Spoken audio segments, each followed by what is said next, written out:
All right, we are live and we're back. So we left off on page 30 of 66, and we were entertaining an amendment by Senator Sidnor. So Senator Sidnor, we'll kick it over to you.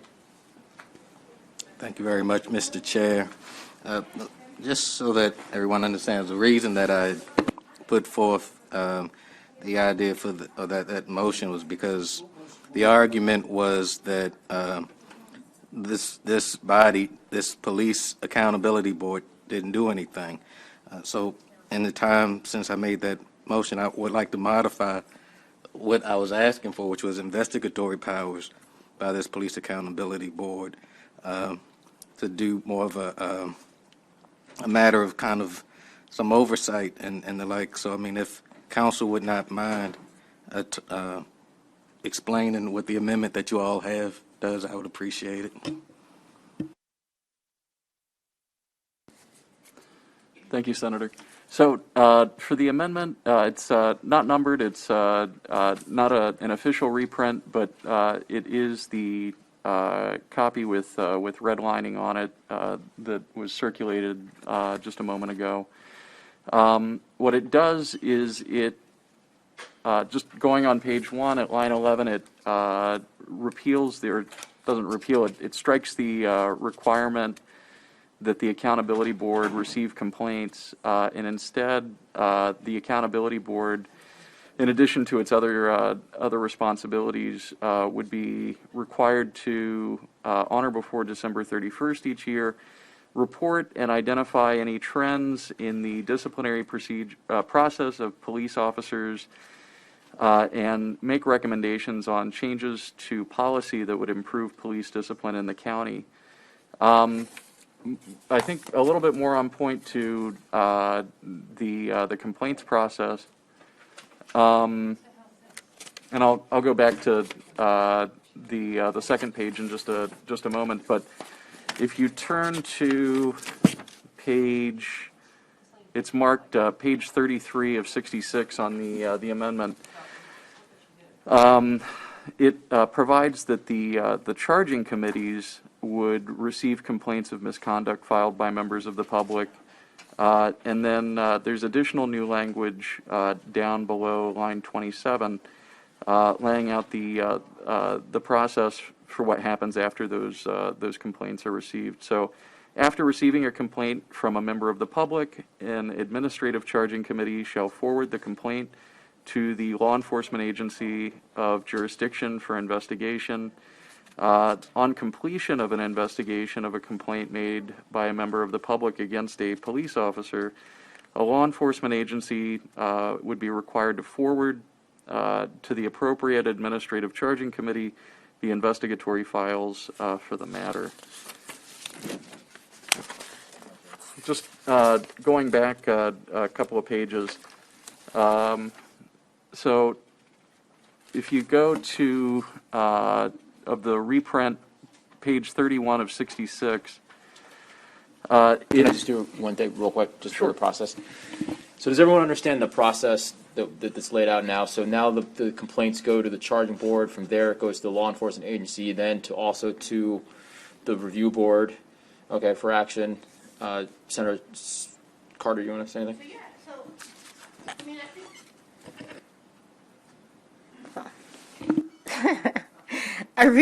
I'm pleased with the effort in this amendment because I think that it satisfies my concern that we were creating a board that was kind of extraneous to the whole process and really didn't have any purpose or any authority.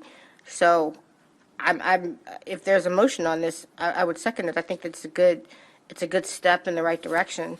It also it allows members of the public to have some level of participation and you know, I would say not just appearance of oversight, but because this board actually can identify trends and make policy recommendations, I think it gives the public real input into the process. So it's important, and I like it. I'm happy with it. Excellent. I think also, Senator West, I think it addresses your concern where the complaints, this weird process where the complaints enter up high, then go down low, and there's no real tooth. there are no teeth with the board to do anything and take action. So I think it's great. They have the information. They can make recommendations. They're active participants. Senator West. Yes, I think it's a huge improvement. I note, though, that the council didn't mention that in 3103, a complaint can still be filed with the police department. And my guess is that's where 99% of the complaints will be filed. People will go to their local police department and file a complaint rather than going to, in my case, Towson, and trying to find this administrative board wherever they might be. One suggestion on this amendment on page 30, the red language, the bottom, it says make recommendations on changes to onto policy that would improve police discipline in the county. Perhaps we should, since the accountability board, maybe we would substitute the word accountability instead of discipline, because I think accountability is a little bit broader. It would include discipline, but it's just everything with accountability. The first one talks about trends in disciplinary process, which I assume they're saying, we're doing a lot of discipline for, hitting people or for not being polite, those kind of trends in the disciplinary process. I got that. But I'm just thinking the second one, we might give them a little bit broader of a mandate, not just for discipline, but just broader to accountability. I only suggest.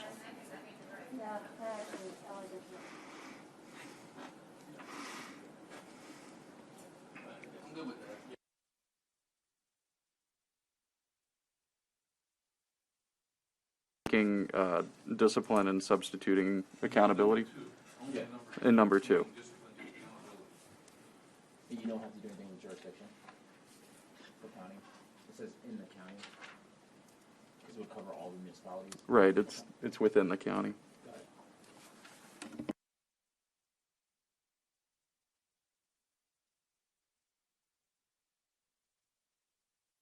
I'm sorry, this relates to what we did earlier as opposed to what's really new, but if I recall, we are disallowing anonymous complaints, and we strike anonymous complaints. We have to do it twice, but I only see it struck once in here. Am I missing the second striking of the anonymous complaints? It may not be reflected, Senator, but let me just go back to my notes. Right. So I have marked for a conforming change on page 31, that language in lines 3 and 4 would be coming out to conform with lines 21 and 22. Got it. Okay.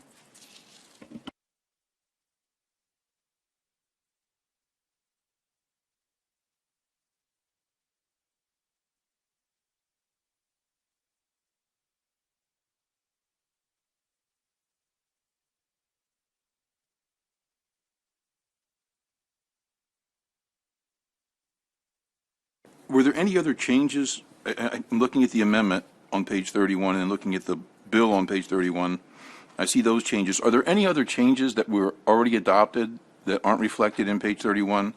That something that we made this morning or something? I know this sort of changes some of the stuff we did this morning. I'm not opposing that. I just want to make sure I'm not missing another amendment that was made this morning that you're thinking is in there, Jamie, that we're not seeing right now.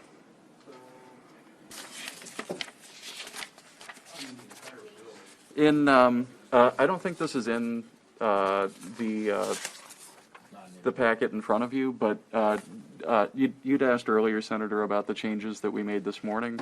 And what I have for that is on page 37, dealing with the mandatory termination provisions. But he's saying on page 31, like where we are now, is there anything that is not incorporated into the new amendment language that we adopted? No, this reflects it. That's all. He just wanted clarification on that.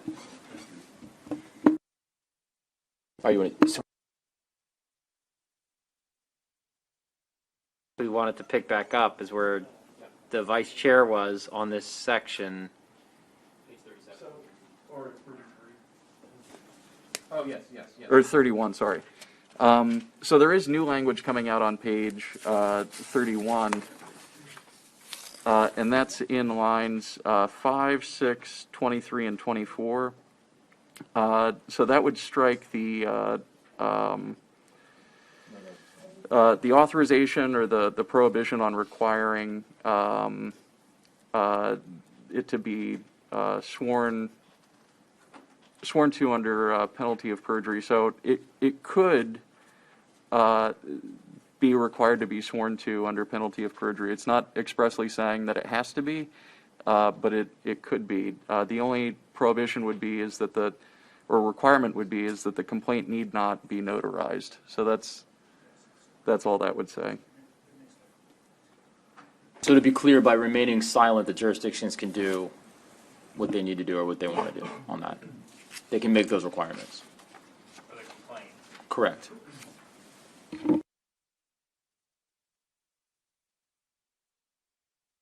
Position of the administrative boards. That's 32. Well, I guess it starts on 31. Well, it starts on, I guess, 32. I mean, we left off with the vice chair had, I thought, made some good arguments. I mean, I guess overall, I don't know. I'll defer to the vice chair, and if you want to bring up where you were before, and then I thought you had brought up some good arguments about the public defender and the state's attorney and their designee, given that the strike as a. I'll defer to you on that.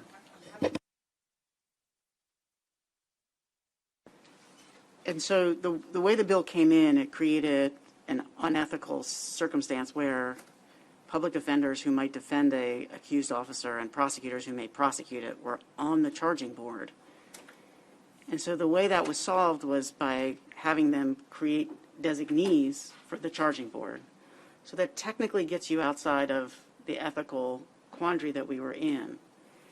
But it doesn't necessarily solve it, and that was my concern. So let's say you're the state's attorney, and you are now required to put someone on this charging board who's not an active state's attorney.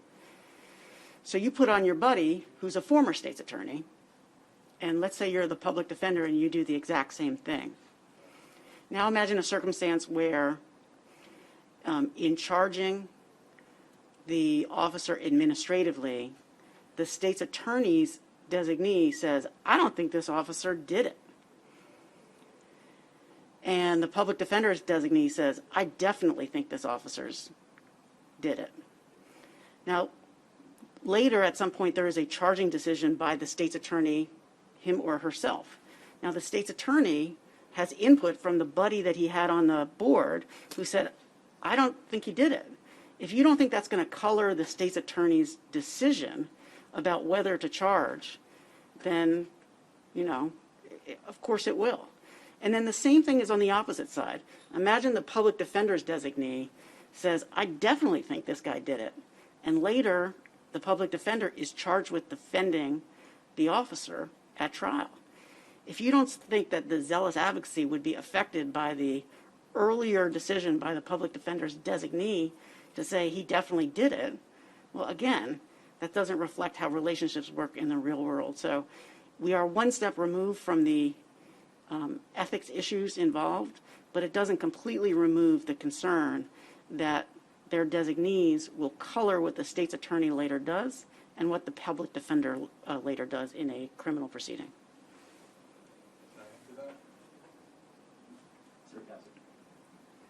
And along those same lines, so I'm the public defender, and I put Fred on, but I don't really like what Fred's doing.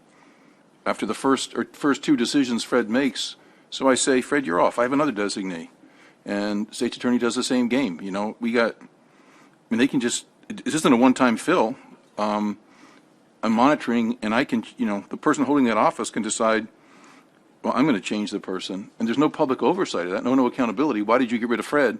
I'm entitled to put a designee on there, and I'm changed. I'm putting Sue on, and not Fred anymore. So, back on the initial committee, what do we call it? The complaint, the review, the Police Accountability Board. It's appointed by the local government. Why not just have this body appointed by the local government or something, and just they can figure out how they want to appoint them and let their own decisions about how they want to, who they want to put on and how, and just copy what we already did for the first board. Just say you got to appoint, I don't know, whatever, was this 4-man, 5-man board or 5-person board? Something like that. And just let the local body decide that, rather than have, we just sidestep all these issues. I've got a lot of concerns with this overall. I mean, we went through this whole discussion on the trial board and making sure that the civilians were trained.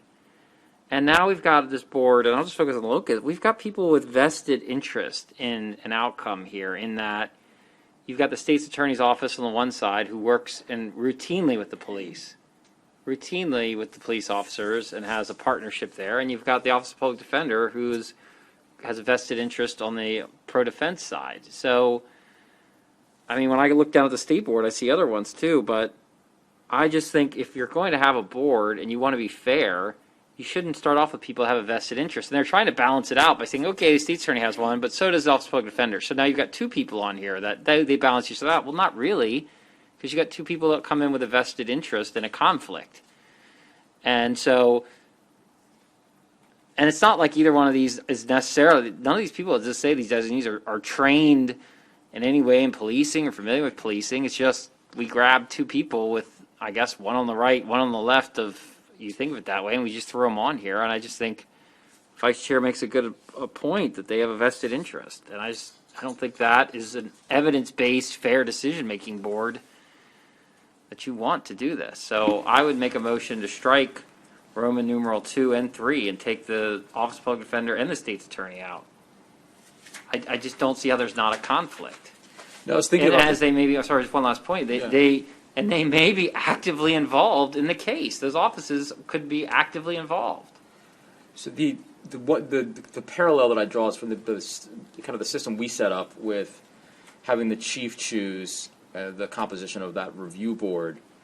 But then we made an amendment to make sure that that person wasn't employed or under the kind of the supervision of the chief.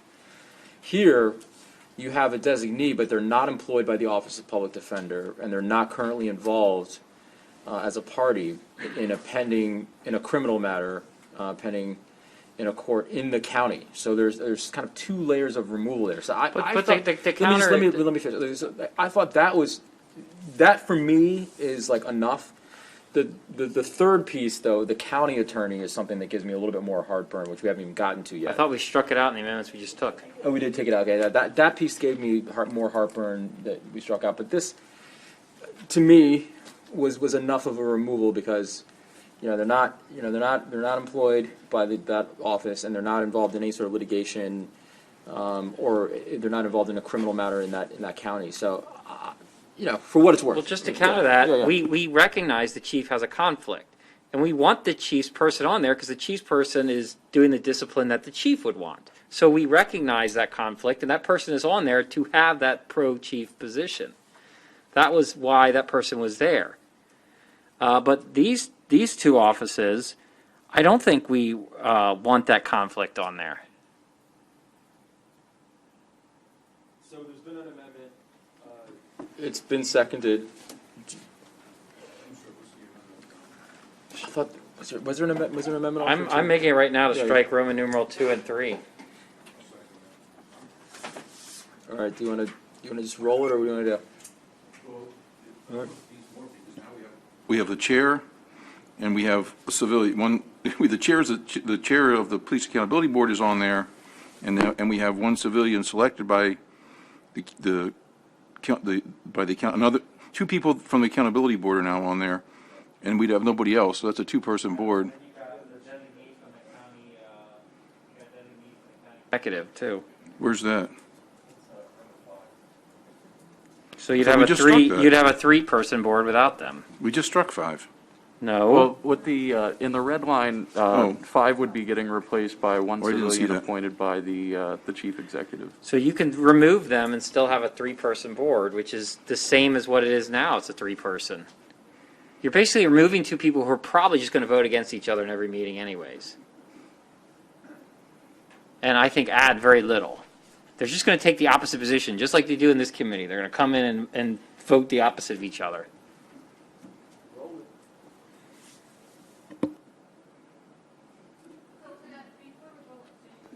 the motion is to get rid of these two positions, not necessarily replace them, just to get rid of these two. Well, I mean, look, if afterwards you want to replace them, you No, I'm can. just asking. But yeah, my motion is just to straight remove them. Okay.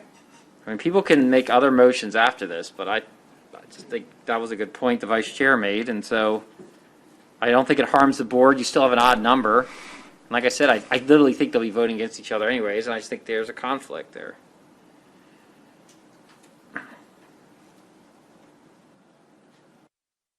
Can I just make one point? I mean, just because it can be quite an arm's length relationship. I mean, it's somebody who's no longer affiliated with, who may not have ever been affiliated with the office.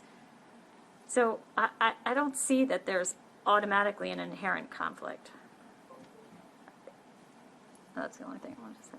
You were going to appoint someone to a board like this, and you were a state's attorney or also a defender, you wouldn't appoint someone that's ideologically going to vote how you would vote? I mean, in all honesty, I would. Ideologically, but that's not there's not an inherent conflict. I mean, look, everybody's going to appoint, whoever is making the appointment is going to select somebody who they think is going to do a good job and probably reflect their values, no matter where they're from. We were kind of arguing both ways. I mean, before we were talking about the chief would have someone represent their position.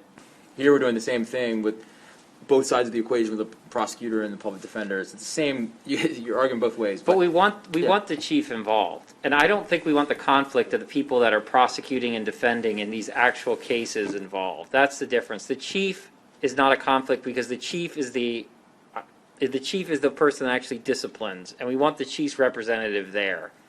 This is different. I mean, they all have a vested interest in the outcome. Well, every Marylander has a vested Well, I mean, but outcome. directly vested, and they all have an adversarial role to play. But you literally are going to have the person that could be prosecuting the police officer or defending the police officer. I mean, you're going to have, they literally could be involved in these cases, and you're going to have their people there. That's an inherent But they conflict. can't. They're not involved. Yeah. I mean, it explicitly says that they're not involved in it. But I get it. I get what you're saying. All right, Senator Jackson, then we'll go Bailey, and then Castley. A motion and a second on an amendment. So thank you, Mr. Chairman. I think, this was problematic for me as well. I mean, I think, from a designee standpoint, I know that both of these offices has, they have tentacles into the community, so I guess they could, select someone who is not directly in line with the office. I guess I'm trying to find out, are we stuck on 5, or, I mean, is there a number? No, as long as it's an odd number. I mean, obviously, As long but as it's an we're odd not number. stuck on 5. But Okay, that answers my question, thank you. Hey, Michael, it's down to 3 if mine's passed. It was 5 now, but it's 3. Sarah Bailey? I think I did that wrong. It's 5 now. Hey, man, it's 3. 5 numbers coming out, yeah. Just for clarification, when we're talking about the administrative procedures and the accountability board, this board is just dealing with administrative procedures?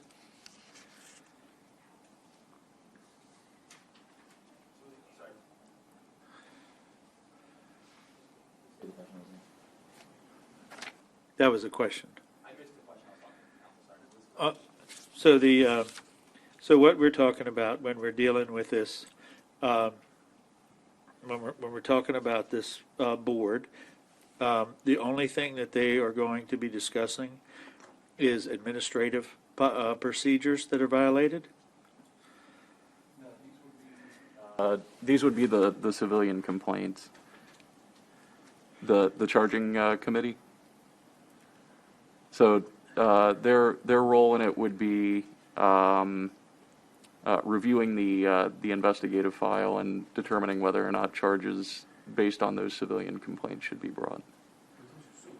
Right, administrative. Oh, sorry. So what, you're telling me that these people are coming in here to do criminal investigations? No, I apologize, Senator. Absolutely wrong. It's all within the realm of the administrative process. No, I was thinking, in my mind, I was thinking that you were saying that it was the non-civilian complaints that were being charged. I misunderstood the question. But right, it is administrative charges. So what, so I guess my thing is, what is the role of the state's attorney or the public defender? How do either one of them have a role in the administrative hearings, guilt or innocent, of a police officer? They both have their office, their designee clearly has a bias, right? The state's attorney is taking any officer based on their credibility to a grand jury. Anytime that officer would be investigating a crime in that county or jurisdiction. The public defender, at the same time, would absolutely be interested and engaged in having an administrative violation against that officer. I would have to say, for this amendment and striking these two, I think it makes perfect sense to strike the two of them.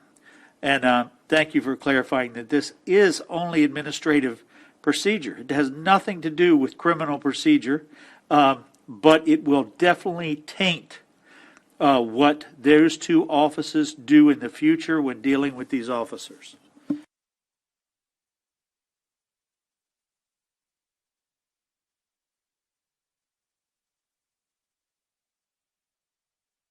Possibly.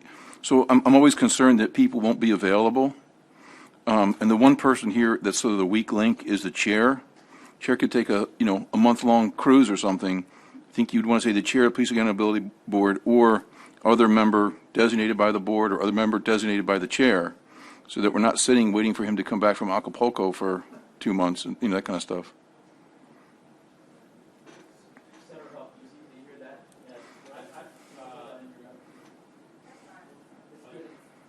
Just on it says that the chair of the county's Police Accountability Board or other member designated by the board.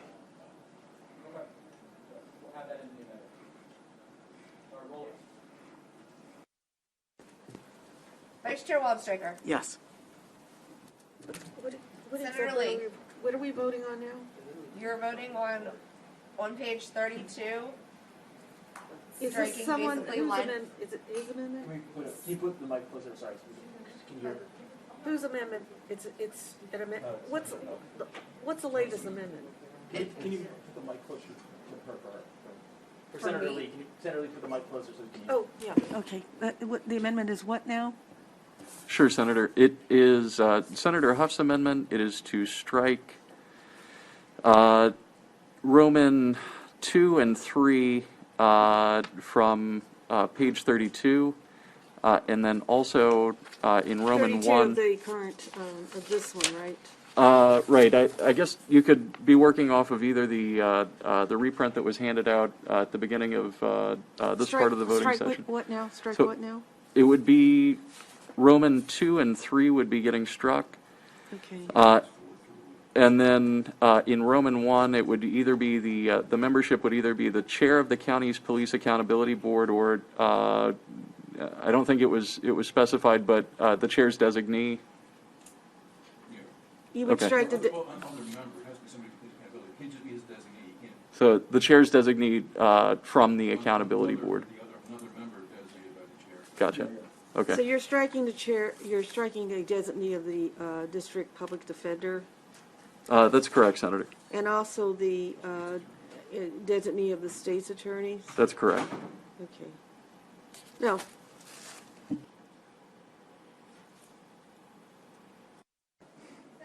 Yes. No. Yes. Yes.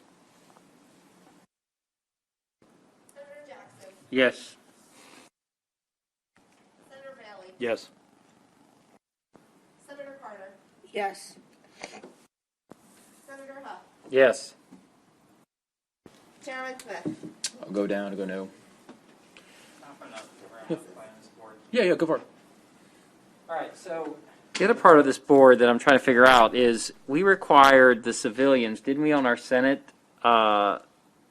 bill to have training? They have to. So the civilians that are appointed on this board have to have training. Where is it? I think Look on the next page on lines 5 through 8. Page 33 of the bill, lines 5 through 8. Okay, I see it. It's pretty much the same thing that we put in there.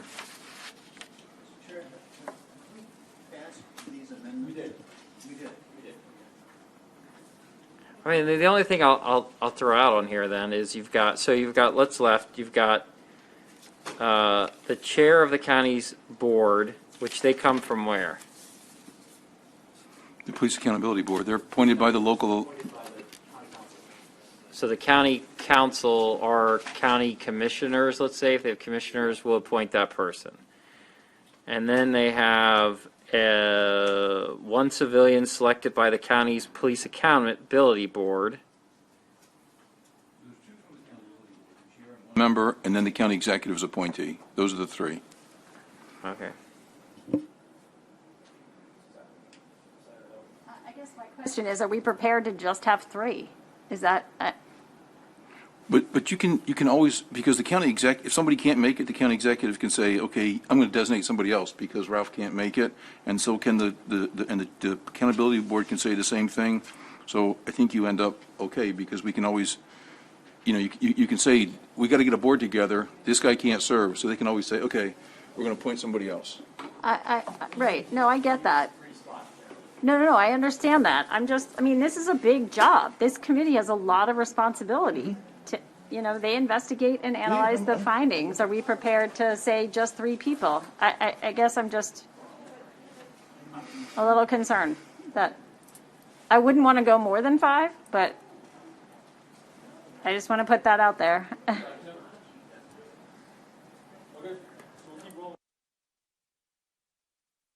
Go ahead. So we were talking to Sarah Carter. She thought there was a chief. There's no chief's designee on here. There's nobody associated at all from the police on. These are the ones that come up with the charges, correct? No, but this is the actual, and they're the ones that promulgate the charges, correct? We're talking. Yeah. So I mean, Senator, that may be in Roman 4, one civilian selected by the county's police. Oh, no, you're right. No. So here's the concern where we're at. We started off this process saying we wanted the chief to get more involved, and then we've gone to this. My understanding, to make sure I have it right, the administrative charging committee, they're the ones that will come up, do the charges, and then when it goes to the chief basically, that's the floor. He has to take those, and he can only go above, not below. So this charging committee is really the one that's going to do everything, correct?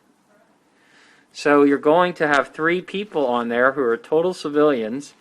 No designee of the chief, not a single police officer on there at all. I'm just throwing that out there. I think that's. We sat here and argued to have one police officer at least on the trial board. We are actually going back and forth, and then you're going to go to. The charging committee is the most powerful thing in this whole bill now, and there's not a single police officer or chief designee on there. I'm not worried about the three because two of the ones we removed I thought were irrelevant, but I thought we should have a chief designee on there. Why not replace So you can do that, you gotta have one more person.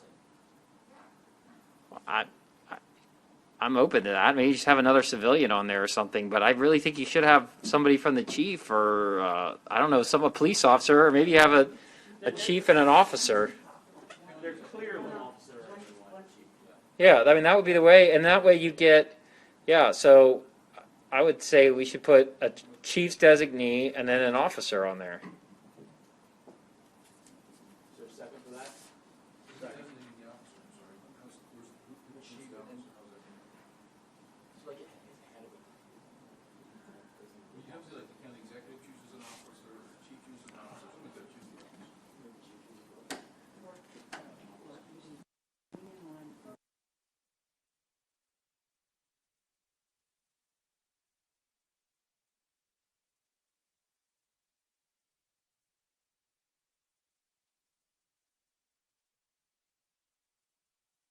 Yeah, I guess the state could do it. I don't know. Does every jurisdiction have is every agency covered by a union? That's not true. There's no. Go ahead. Yeah, Senator Jackson. There every jurisdiction has that covered. So they're the Maryland State Fraternal Order Police or some other law enforcement union. There are some agencies, there's a qualifier for the number of employees or members from there, but they can actually join the FOP. Yeah, so you want to you would want an employee rep. Yeah, you want an employee, regardless of what the union is for them, and then you would have the executive. If you're going down this route, you want a chief and you want an officer, who's going to designate that representative? Is it the chief does both? No, you don't want the chief to No, designate the officer. no. So do you want, It's one of each. One of each. Senator Carter, what are your thoughts? Well, who do you want to designate the officer? So, I'm just thinking it through. So Yeah, you yeah, already yeah. have the trial board. The trial board, if Let's hear cases- Senator Carter real quick. Just, I'm thinking it through. So the cases that go to the trial board, you have the trial board, you have the chief's designee and the two civilians, correct? So this internal charging board, you have the chief or the police accountability member, you have the county executive appointee, and so the question is, who should the third person be? Should it be the chief's designee or some other entity? You need a fifth person. We're on the Oh, fifth. we're on the fifth. If you throw the chief on, you need another person, and so that, out of fairness to the other side, you should have a line officer. Yeah, but not chief police. Yeah. Yeah, so that officer needs to be selected by the group that represents officers. So I guess we can't someone get away that's- from it. What's that? So, yeah, that's what we're trying to struggle with. If you do that, then that's why I asked the question, like, how is the state covered with a union representative? Is it No, I mean, state- there's actually a state fraternal order police. So, which is the umbrella for the men and women in law enforcement across the state. So it's the FOP, the state. Yeah. Yes, absolutely.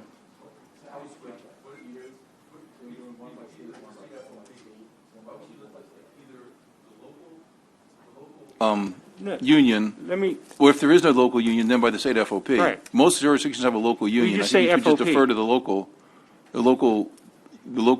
bargaining unit, yeah, you just, appoint them, but if you have a jurisdiction, which I don't know, there may be a jurisdiction out there that doesn't have one.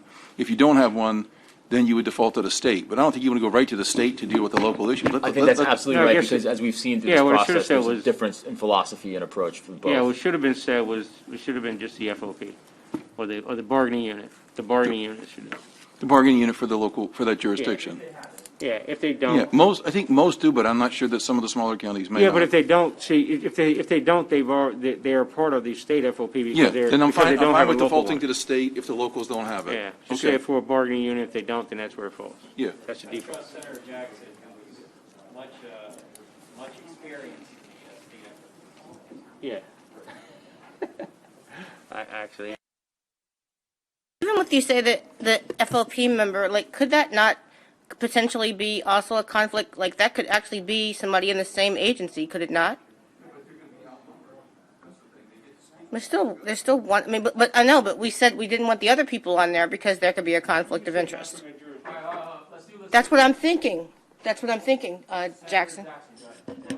well, the qualifier could be based upon Senator Carter's question. So, that FOP rep or that union rep or cannot be from that jurisdiction. So, well, how do you do that? Yeah, hold on a second. I mean, you're right. I mean, if we do that, I mean, you got the chief or the law enforcement executive from that same jurisdiction. So no, I retract that. Okay.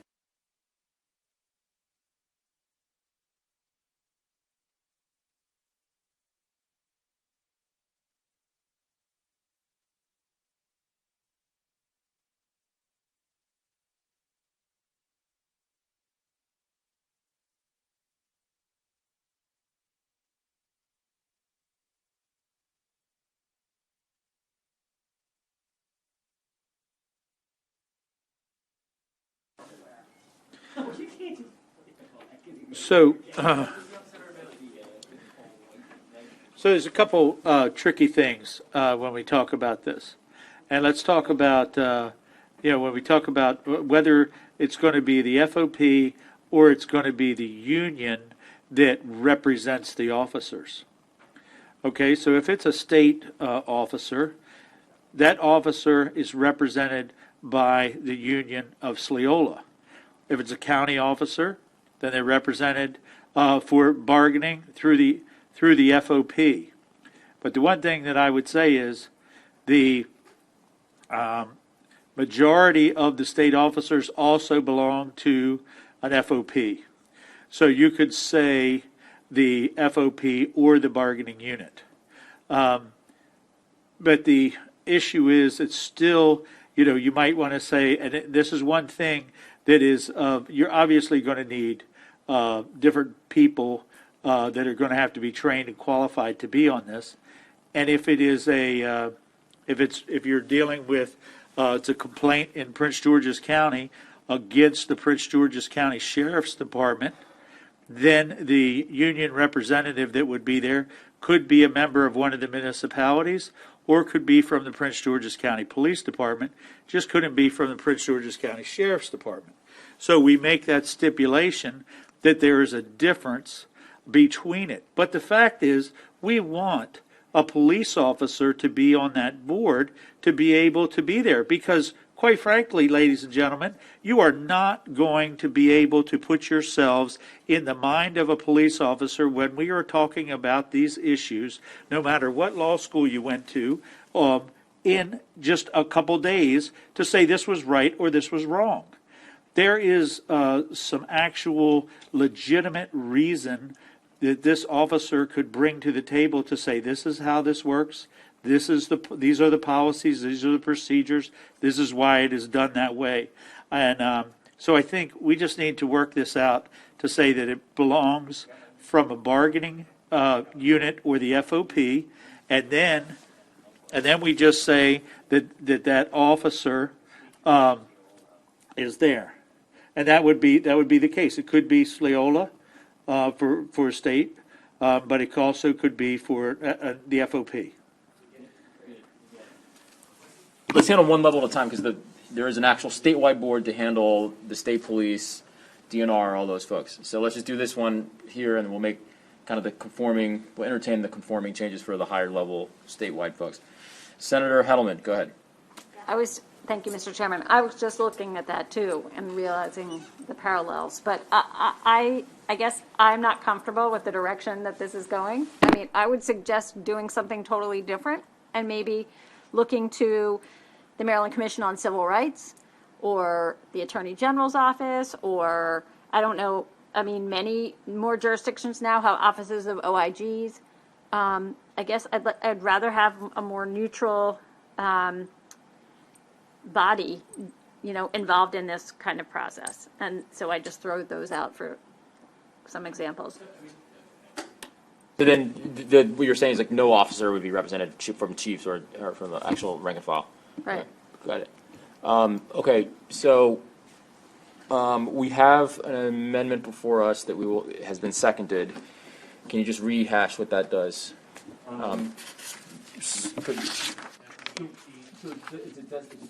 So the amendment, I'll explain it. You tell me if it's right. All right. So so you're putting 2 new members back on. So you're back up to 5, and one would be a designee of the chief or the sheriff, and then one would be a designee of the collective bargaining unit responsible for the jurisdiction. So, and if that jurisdiction doesn't have it, then it would go up to the statewide unit.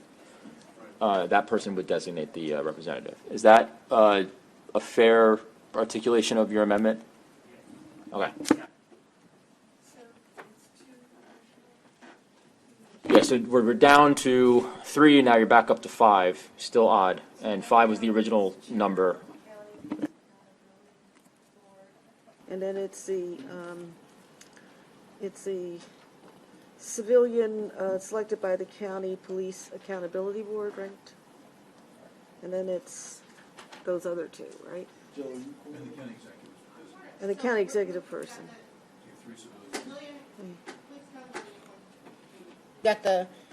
Now you've got the county executive designee. You've got the, A civilian by the Police Accountability Board. So two from the That was accountability board. oh, two, okay, Civilians. okay. And then a civilian who's appointed by the county executive, or whoever that person, or I guess your mayor. Majority civilian. It's 3 civilians, 2 law enforcement at this point. And the one law enforcement's the chief's guy.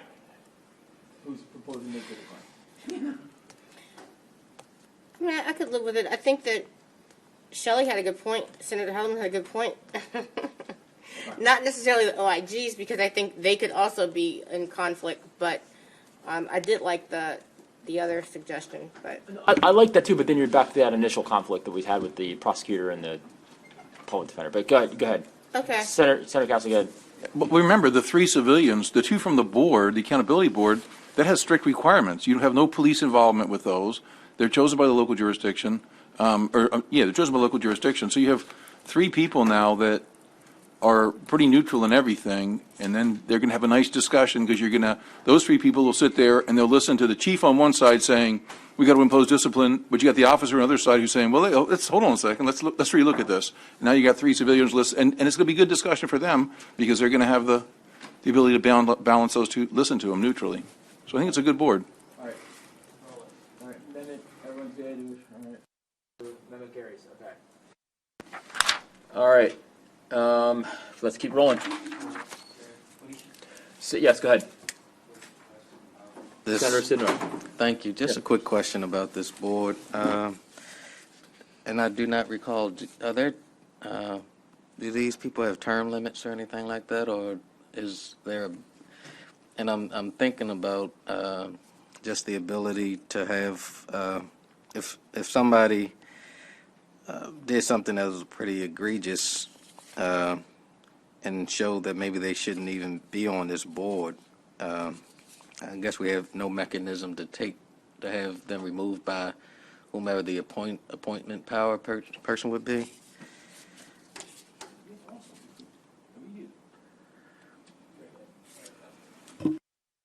Everybody on the board is subject to be changed. I mean, the county executive can change their person anytime. The police accountability board can be changed or change. And the chief can change their designee, and so can the local union. So everybody's subject to, once you mess up one time, everybody's subject to an appointing authority. That appointing authority can just say, hey, you're bad, I'm going to appoint somebody else. So it doesn't have to be an impeachment. They just say, you're out of here.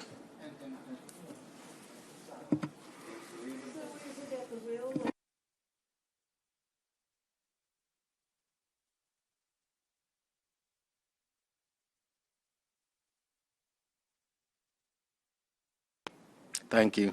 No, the reason that I was raising that question, I can recall within our Baltimore County School Board Nominating Commission, a member did something, and there was an outcry, and people wrote to the governor, and the governor said, look at the statute. There's nothing that we can do. I have no power to remove them. Once they're on, they're on. So that was the reason I was raising the question. terms. Like, I don't know of any kind of board that doesn't have some type of term. I mean, there should be terms. I don't know of any kind of a board that doesn't have terms, even General Assembly. oftentimes rotational. We get elected. So, just saying, I actually think Senator Sidor's right. There should be terms. I don't know that we need to have, I mean, I think that anybody can be replaced at any time if they do a bad deed. I don't know if we need to spell it out in the bill, but, I mean, just like any other board. Like, people get removed all the time. Term limits. Why not have 4 years? Your experience, Jill, here gives Well, all great knowledge. Thank you, Mr. Chairman. For members who serve on the Police Training and Standards Commission, they have a 3-year run. They're appointed, so I don't know if that's what Senator Sidnor is looking for, 3-year run, and. Why not just coincide with like the appointees term? What do you want to go, I don't care. I don't really care. 3 to 5 years? They should stay forever. Right. So, look, I agree they should be, I agree there should be some sort of term limit on it, and then if they want to seek reappointment, then they can do that. I think that by incident, the chief's designee and the FOP person could probably be different people. Depends on what happens, because you certainly don't want a conflict. But I think those other, I think there should be at least a 3-year. Now, I mean, some folks may want to stagger it, but I have no issue with. I don't want to get into this. I think you do a 3-year. I don't want to get into terms.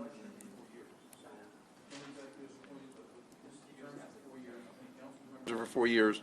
So they're going to the new people are going to relook, and so nobody's on here for very long, unless, I guess they do a really good job, they could be kept on. But the appointing authorities, other than, even the chief, they change too.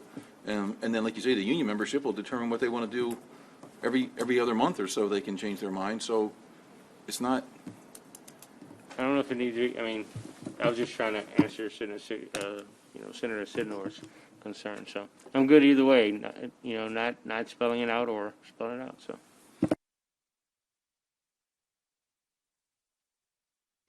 No, again, if you all think that once appointed that the appointee can be pulled by the appointer, then I guess it's our legislative history. So, I mean, again, I just wanted to put it out there since we're working on it.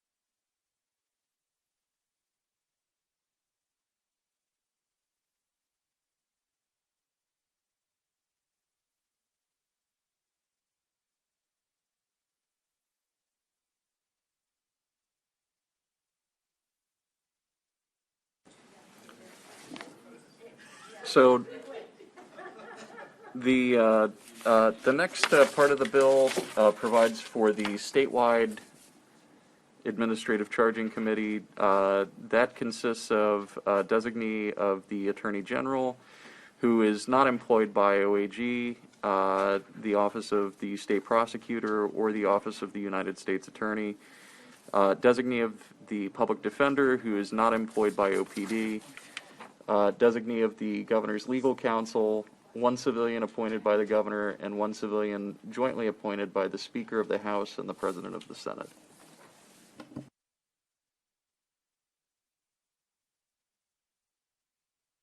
All of the things that we did to fix the last one, I feel are presented as problems in this one, in that it's heavily politicized. I mean, the last one, I felt like we put some police officers on there. There were some just more regular civilians. These are all people that are basically picked by elected officials to be on there. I mean,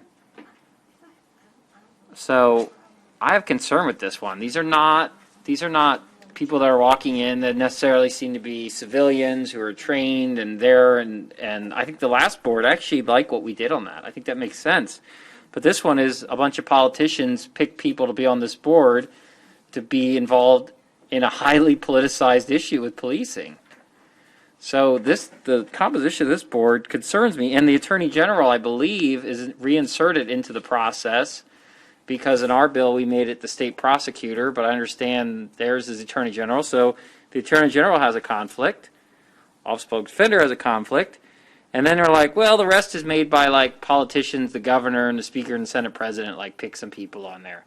Like, this whole board to me is problematic with conflicts and people with political agendas on there. I don't like this one at all. I think the last one we fixed it, it looks good. This one I think is a major problem.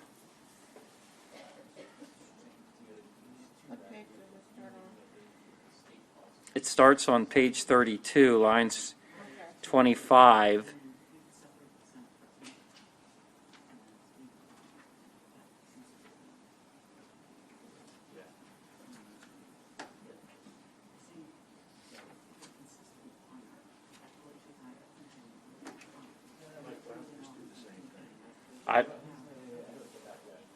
Yeah, I mean, why don't you offer that up? So look.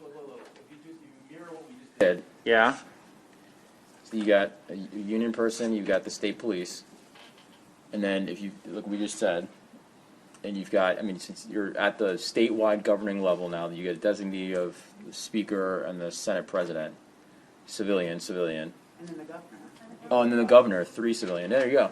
So the governor gets the county executive one. Yeah. The speaker and Senate President. Senate get that one, and then what is the third one? So you got union or the state police. Or the state police, designee. And Yeah. the union. If you want to mirror it. So who are the 2 civilians? I'm sorry, say that again. You Are take the off 3 You got numbers- 3 civilians? civilians, one from governor, one from speaker, one from the Senate President. If we strike numbers 2 and 3 and replace them with the appointee by the state police chief and appointee by the FOP, or the state, whatever you guys represent by. Replace I mean- 2 and 3. It still leaves the attorney general, I don't know, he's, No, I mean, I like what He's out. I like what the chairman's saying. I want the attorney general and OPD out because it's the same thing that we just stripped out in the other one. I'm just pointing out which So I mean, I would propose we mirror them to be consistent with all the work we just did. So the way they would be consistent would be 3 civilians and then state police and a union person.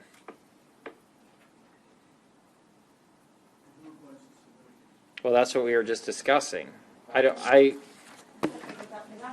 you could do the governor one and then the General Assembly another. I'd actually prefer if we could have another one come from another. I don't know where the heck another one would come from. So go to Shelley, please. Can't like the police accountability, one of the, I don't know, or can't the Maryland, the current Police Training Standards Commission have them put a civilian on there? That's a third neutral one. So you have, because I don't think you don't want to stack a board with 2 from the legislature, 1 from the executive, or 2 from the executive, 1 from the legislature. Maybe do 1 from the executive, 1 from the legislature, and 1 from the Maryland Police Training Commission. They're independent. So They're not under the executive. question for Senator Jackson. I don't know who the chair of the police, is that a police officer or is that a civilian who's the chair? The chair of the Maryland Police Training Standards Commission is it's currently Sheriff Troy Barry, but we just put in legislation. Or come with another one. It's going to I be don't know. the I'm trying to- superintendent of state police, Secretary of State Police. That's the chair. Okay. All right, I'm open for suggestions. I just think that we should come up with a third person to saying. appoint for the. Is there a civilian executive director? Yes. The executive director of the Training and Standards Commission is a civilian. Who is it? Like, what is their? Al Lee, no.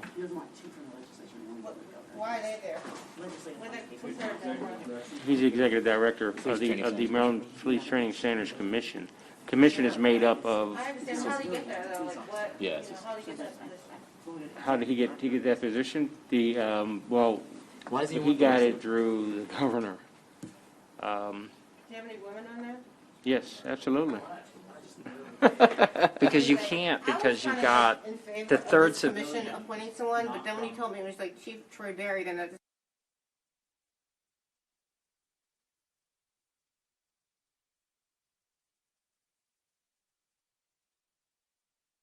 Sorry. So I was, the question was, the Training and Standards Commission is, SB 608, the public safety article, which we didn't get past last year, it, came out of 1016, designates the superintendent of the state police to be the chair of the Training and Standards Commission. Training and Standards Commission today stands at 24 people. I believe it's going to go down to 20 folks. Legislators will come off because of the work we've done, adding regulatory authority to the Training and Standards Commission, so legislators have to come off. The executive director of the Training and Standards Commission is a civilian. There are civilians. I think we have currently at least 7 civilians that are on that 20-person board coming up. So, just food for thought if the interest was to have them make an appointment. So. Well, for what it's worth, I don't agree with Senator Huff that we should not have the 2 civilians that come out of the legislature. I don't see a problem with that at all. You got a House and a Senate. There's 2 different chambers. I don't have a problem with that. So I don't know if other people do. Huh? No.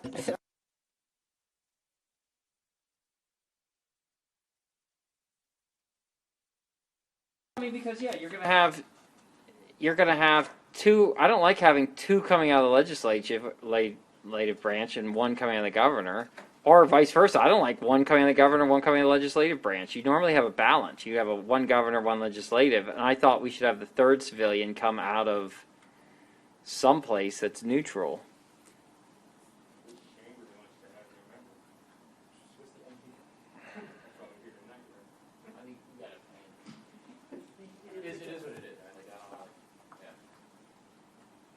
I mean, no, I don't think you're. I don't think. No, I don't think you are balancing it too. I don't think you are balancing it out. And the reason they did this, I mean, well, it doesn't matter because the governor and legislature changed, but I don't understand what's the problem if the executive director is a civilian of the Maryland Police Training Commission, them appointing somebody. We're like 90% there if you're going to do this. I think let's. I think we're there on the 5. We can just maybe do what are there 4? We're there on 4 of them. It's the 5th one I'm trying to figure out. So if you folks want to adopt this model, let's do this and leave that first model out. I mean, I'll make a motion to have 5 members, 4 of which are one appointed by the General Assembly, which is the House Speaker, one appointed by the governor, one which is appointed by, who do we say the police one is? The Superintendent of State Police. And then the next one is, the union rep. So those are the 4, and then just coming out with a 5th one. I got to tell you, that's Senate House, but we're almost there. What's wrong with that? Appointed from the Senate? What's your concern about that?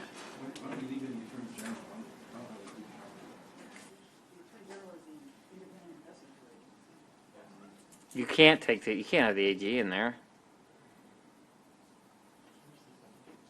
Well, I'll do the 4. If I got us that far, so I'll make a motion on that. Let's just roll the 4. Maybe somebody will have a brainstorm on the 5th here. Are we rolling the thing to take the 2 appointees from the legislature out? Only one. He wants only one for legislature. I think we got 2. Me too. I don't want to do that. Jill, why don't you make the motion? Senator Jackson, go ahead. Yeah, I'm trying to get some clarification. I think we're making a mistake if we don't have a member from each chamber. They're the reason we're here tonight. I mean, we went through a painstaking. I'm gonna temper it tonight, but we went through a long, drawn out, very well deliberation over what the Senate bills should look like for police reform. And we're here, considering the House product. So I think it's a mistake if we think that we have the same, that we would be the same. So I think we should have a House member designee, a Senate designee, governor. Look, we want to give regulatory authority to the Training and Standards Commission, have them designate someone. So those are the 4 I'm looking at. I don't. No Moss. I second Mike. My man. Doesn't the governor appoint the head of the MSP and the training commission? Does the governor appoint both of those people? Sorry? But who's he appoints he or she appoints a superintendent of the state police.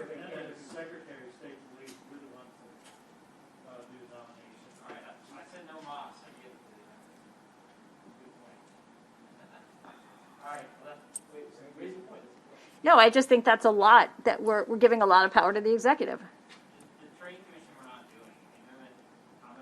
The amendment would be, that's a good point. So it would be 2, one from the House, one from the Senate, one from the governor, state police, and the union guy. And the state police is appointed by The governor.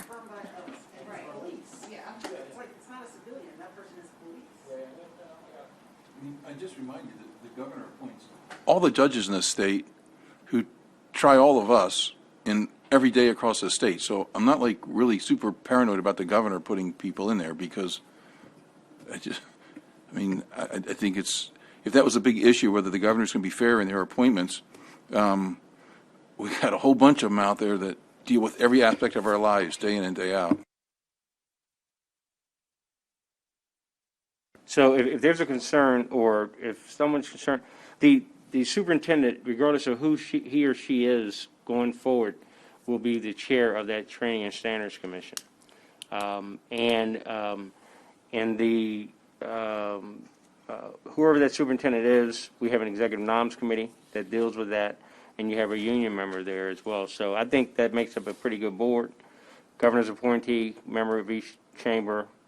You could say MPTSC chair, or you can say superintendent, or you can say in the union. So I think that's a good mix there, balanced. All right, I think we got it. Are you ready to roll this thing? I think we got it. I don't think we do, so. What it totally mirrors what we just did.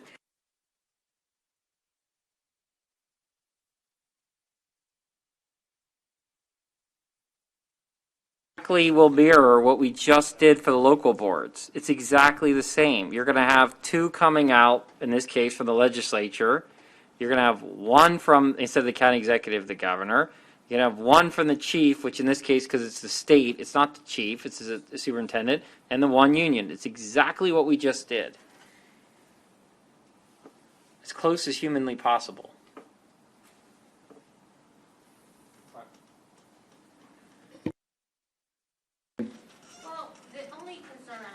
And I know we didn't examine this that much in the other one, but, so, like Senator Hellman mentioned, you got the governor who appoints someone, then you've got the state superintendent of police, then you've got somebody from the Police Training and Standards Commission.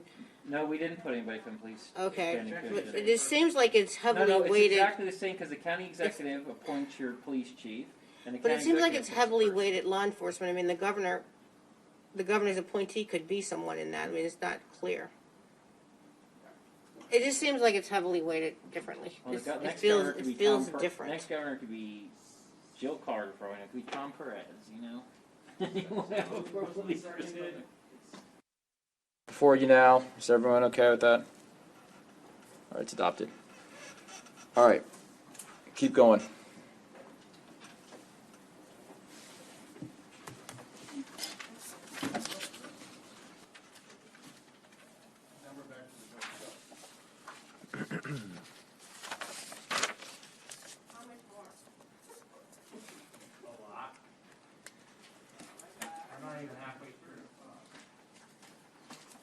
Halfway through, 33 of 66.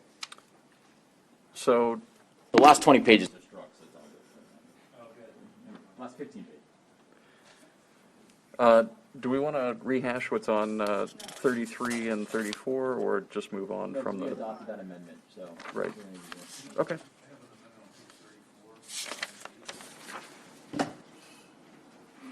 This says record in writing a failure of supervision that caused or contributed to a police officer's misconduct. I would just change the to any. It's almost, I mean, if there is a failure of supervision, this says, I think any failure as opposed to a failure. What page? Page 34, line 8.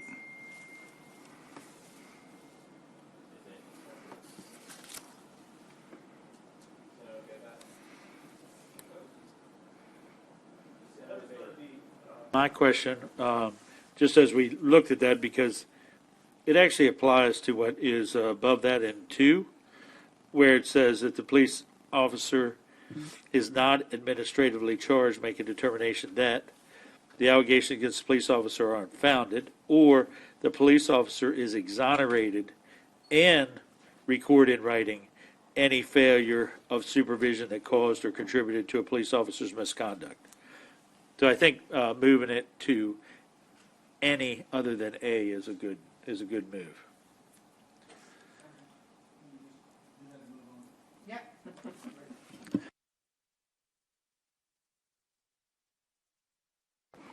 So we're saying they have to meet once per month. What if there's no charges? I mean, it says once per month or as needed. Wouldn't we just say the Administrative Charging Committee shall meet as needed? I mean, if you have nobody, we're just going to come together and say nothing this month. And I realize for your big jurisdictions, you're going to, it's unlikely you're not going to have it, but really the as needed kind of covers everything. So my proposal would just say the Administrative Charging Committee shall meet and then strike once per month and additionally, and just says Administrative Charging Committee shall meet as needed. Second.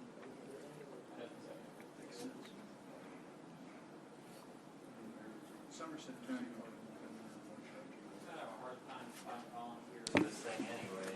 I get that, but like, so if they're, I guess as needed would cover, like, because they're constantly going to be filtering in these complaints, but I do want to make sure they are at least meeting once a month, though, is the problem. What if they don't have it? I know. What if it's like, what's it, Talbot County?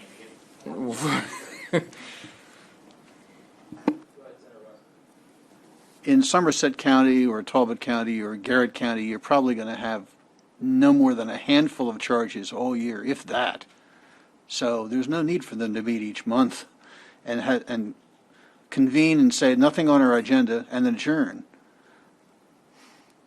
But for the big jurisdictions like Baltimore City, Baltimore County, Montgomery County, they'll certainly be meeting each month.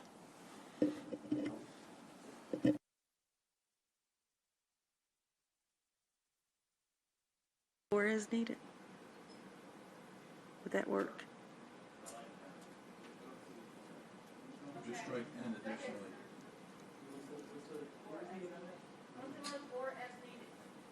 Yeah, once a month or as needed.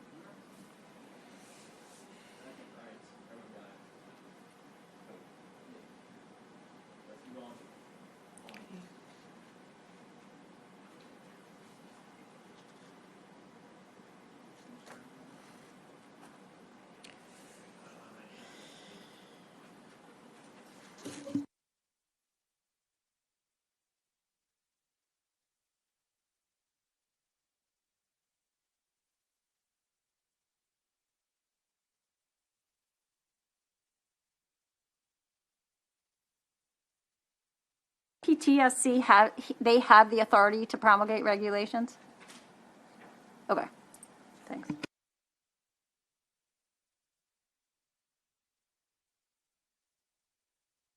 Page 34, line 14, it says Administrative Charge Committee, it's when they have to maintain confidentiality, it should say until final disposition of the matter. Even though they're done, it's got to be that, and the chief's done, the trial board's done, the chief's done, everything is done. They shouldn't be going public with this stuff until, I mean, the officer may elect a trial board, all this other stuff through. They should be maintaining confidentiality of what they did, other than their report, of course, until until the final disposition of the matter. We don't need people undercutting the entire process until it's, I would just put until final disposition. On page, it says line 14, I just say until final disposition of the matter.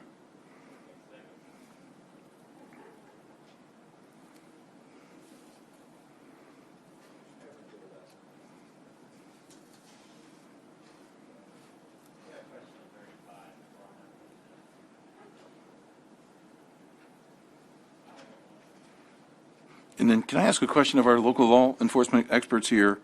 And we talk about, again, on page 34, it's about developing this matrix. I have no idea if that's a good move, and I would kind of appeal to our resident experts. Is this something, is this are we putting something in here that makes sense, or does this make no sense at all?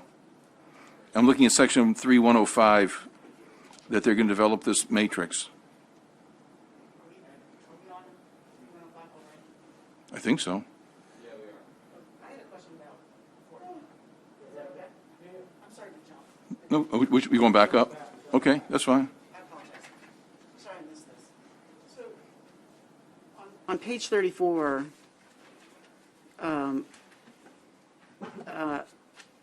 so it creates a situation where if the police officer is not administratively charged, that has to be on two bases. First, that the allegations are unfounded, meaning there wasn't enough, we don't know if he did it or he didn't do it, but there weren't enough facts to determine whether he did or didn't do it. or two, that the police officer is exonerated, meaning factually innocent. And so, for those of us who are familiar with prosecutors, oftentimes prosecutors believe that there was wrongful action that don't rise to the level of prosecution, that it's not in the interest of justice to go forward with the prosecution, even if the facts alleged are true. And so this creates a situation here where they have to say it didn't happen in some fashion, or there's not enough evidence to say that it didn't happen. But I think we want to create enough discretion here that if the charging board believes that it doesn't rise to the level, that they should be able to not administratively charge. And so I would love, if we could, to consider giving that option, just like any prosecutor has prosecutorial discretion to say, it's not in the interest of justice to move forward with this discipline because either the officer has expressed remorse or the officer has spoken with the alleged victim and they've come to some kind of resolution. Like we talk about restorative justice, not every action requires a formal internal charge. Sometimes this can be resolved restoratively, even when something happens. And so I think we should provide the charging board with that option here on page 34.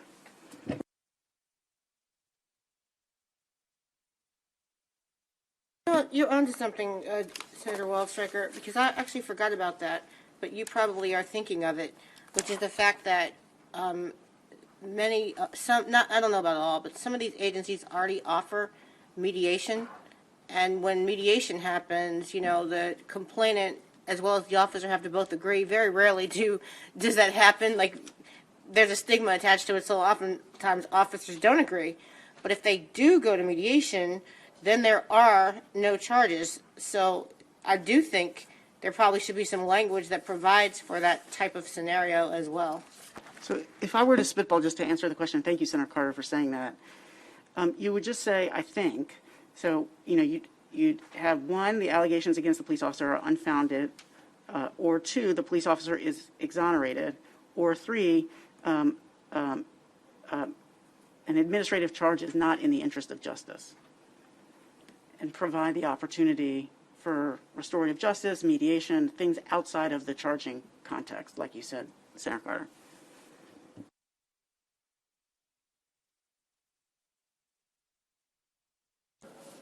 So I see where you're going, but doesn't that discretion really belong with the chief? And you get down on the same page in line 26, and it's a problem I have down there is that the chief's only options are to go higher or impose that discipline or go higher. We don't give the chief the ability to say, look, I've just decided I'm going to do those intermediate, I'm going to do that restorative justice thing, and I'm going to just say, no, I've had the officer. It just seems like you were putting it with the wrong group of people. The charging board's role is to just charge, investigate and charge. And then the chief's the person, I would think, who would have that ability, which we don't give him or her, to say, I got all of that, but you know what? I just don't know why we would take that decision away from the chief. It seems like the chief is the one who should say, it's just not appropriate in these circumstances, and let them go below if they want to go below. I don't know why we're holding the chief to say you can only go up from the administrative and charging agency.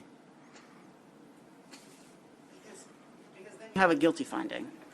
Because at that point you have a guilty finding by the administrative charging board, who is, and then you say the discipline is subject to the chief, and maybe the chief, under your amendment to that section, would they go lower, even though that's not allowed as the bill came through. And my point is, it might not be appropriate to go through the entire administrative charging process. It may be appropriate for them to have a finding earlier in the process that this activity, because of whatever kind of restorative practices we have, is not an appropriate use of the charging board authority, as opposed to finding guilty and then saying, but, chief, you shouldn't do this. Wow. I don't understand why we would want to not put that with the chief as opposed to an administrative board.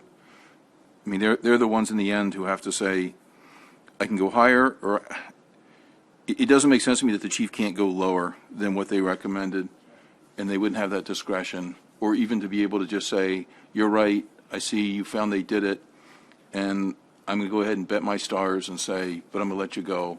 And then it's up to the local public officials to say, this chief is a wimp, and we're going to get rid of him because he doesn't hold people responsible. But I just think the chief ought to have that kind of discretion, and why we say the chief can only go higher. Chief ought to be able to, it doesn't make sense to me we take that discretion from the chief or the sheriff. No, I got it, but if that amendment's in there, then yours becomes not necessary. The administrative charging board, it's sort of like when people go to, well, I mean, prosecutors can dismiss stuff, sure, but also the judge can do that too.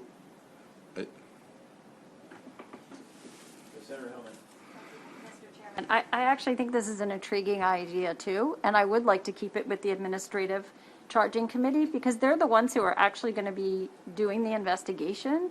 And I think there might be, I can imagine a scenario where the person who's filing the complaint, like, wants an apology, right? Or wants an opportunity to have a face-to-face. And so that would be the body where that could be discerned. I guess I would flip the language a little bit to say that it's in the interest of justice that other actions are pursued, or something, making it more sort of action-oriented rather than we're not taking action because the interest of justice. So, or even use that word.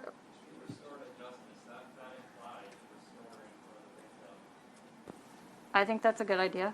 Yeah, I would just use, if you use the terminology, they could use restorative justice, because that typically would imply that you're restoring the victim, and the idea of restorative justice is you're restoring both parties, the offender and the victim, through a process that could be a mediation or an apology or something that is.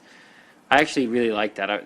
I've always been a big proponent of doing restorative justice on the criminal side. So, what we want to be able to maintain here while we're doing this, and I think that Senator Hedelman, I think yours and the Vice Chair's amendments are both warranted. I think we should look at them. But I think the one thing that I think is important is the chief is running the agency. And that chief has to have some control. And when you have control, there's something in the police realm we call summary punishment. The chief, you're an officer, you walk into knock on the door, you walk in to see the chief. Everybody in this world makes mistakes. You walk in, you say, hey, I made a mistake, and this is what I did wrong. That chief should be able to offer summary punishment to that officer right at that moment and be able to say, you know what, you're exactly right. You made a mistake. We could have waited around till there was a complaint. We could have done anything. But the issue is you just walked in here and said, this is what it is. That's going to establish with that chief's going to have, the ability, his or her employees are going to know that chief is going to be looking out for the best for the citizens and the officers. And you give that person some authority there.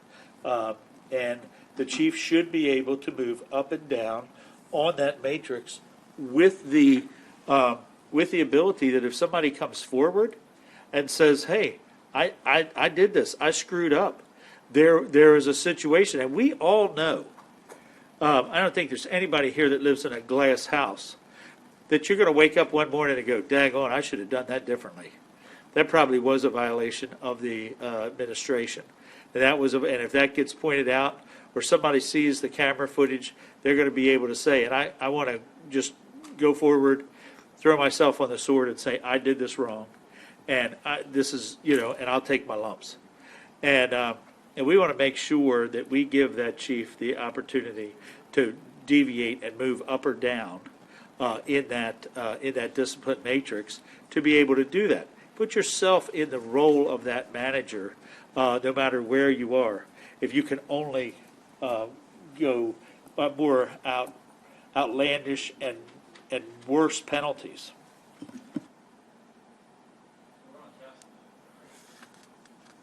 It's going to hold off on further comments until Jeff has some refined language to talk about, and then we're going to. I mean, that's a whole separate argument on the chief dealing with.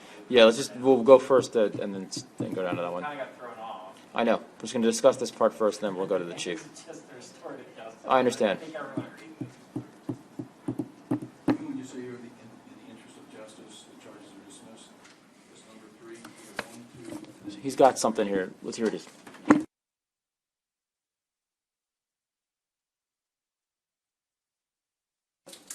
Just for the record, I think I like the simplicity of what Senator Castley said, but if we want to include the concepts that Senator Hedelman said, then you could say an administrative charge is not in the interest of justice because the police officer has participated in a restorative justice program. Perfect. Second that. Interest of justice because you went through a restorative justice program? I mean, maybe that's what you're trying to do. They could also just say in the interest of justice, the charges are not warranted or something like that. And Because there could be other situations that there was a declination to charge because it's been abated by death of the officer or the complainant. There's multiple things that the broader language could account for. So I like what you have, but just I would add to it to provide for all of the situations that could happen. There could be declinations for a number of reasons. Doesn't mean there was nothing there. Just means we're not moving forward. For example, the interest of justice isn't served because the officer is dead. Something like that. Or the complainant is dead. Or, anything.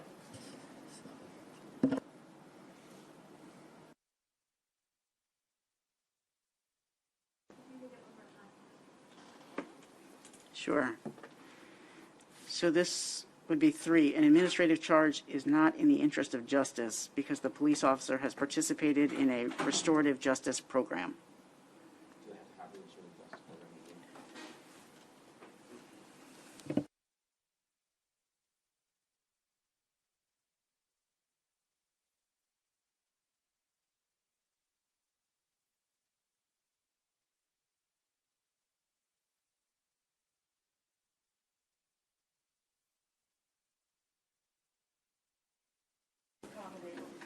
No, I think they want to broaden it. Or just give me. Jesus Christ. I don't want to broaden it. It's just that doesn't cover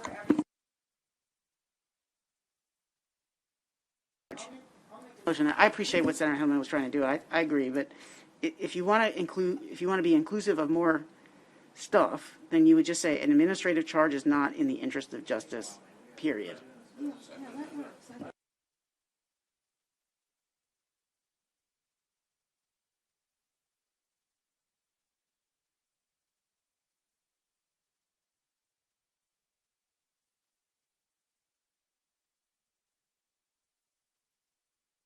yeah.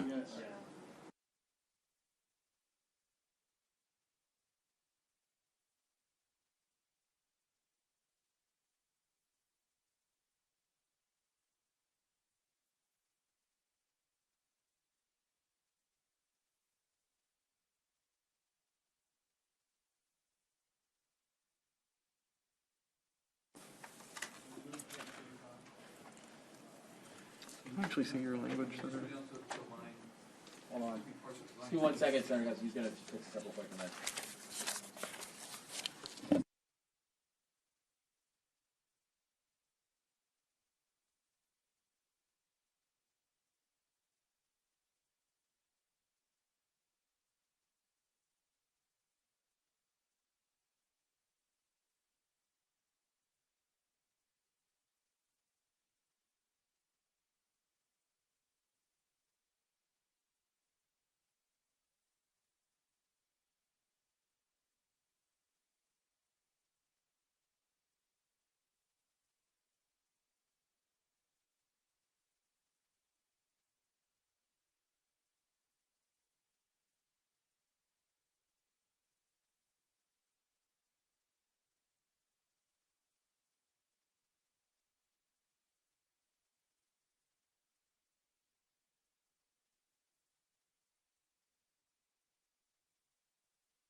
My amendment would be on page 34, in the sections, it's lines 26 through 30.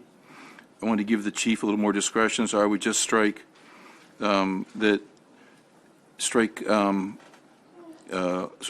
higher and just go or a degree of discipline within the applicable range of disciplinary matrix, and then strike but may not deviate below discipline recommended by the Administrative Charging Committee, to give the chief more discretion.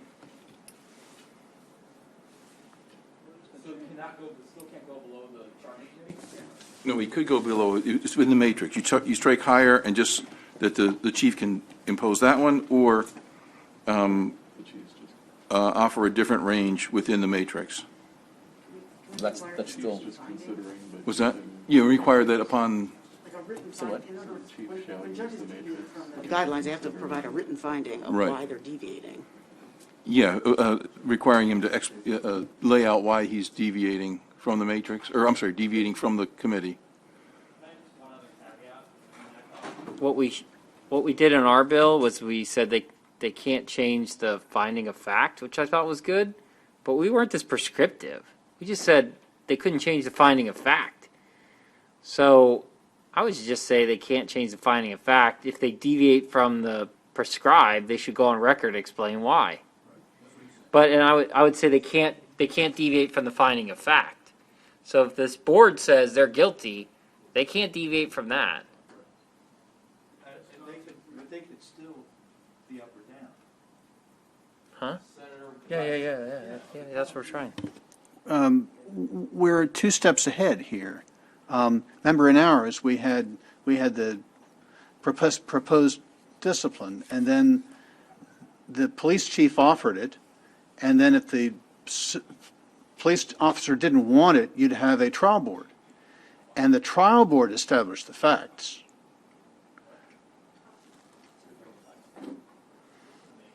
The finding of facts is 2 steps further than we are here right now. This is not where they find the facts. This is a review by the investigatory board, which precedes the chief's imposition of discipline, which in turn precedes the trial board, and it's the trial board that finds the facts.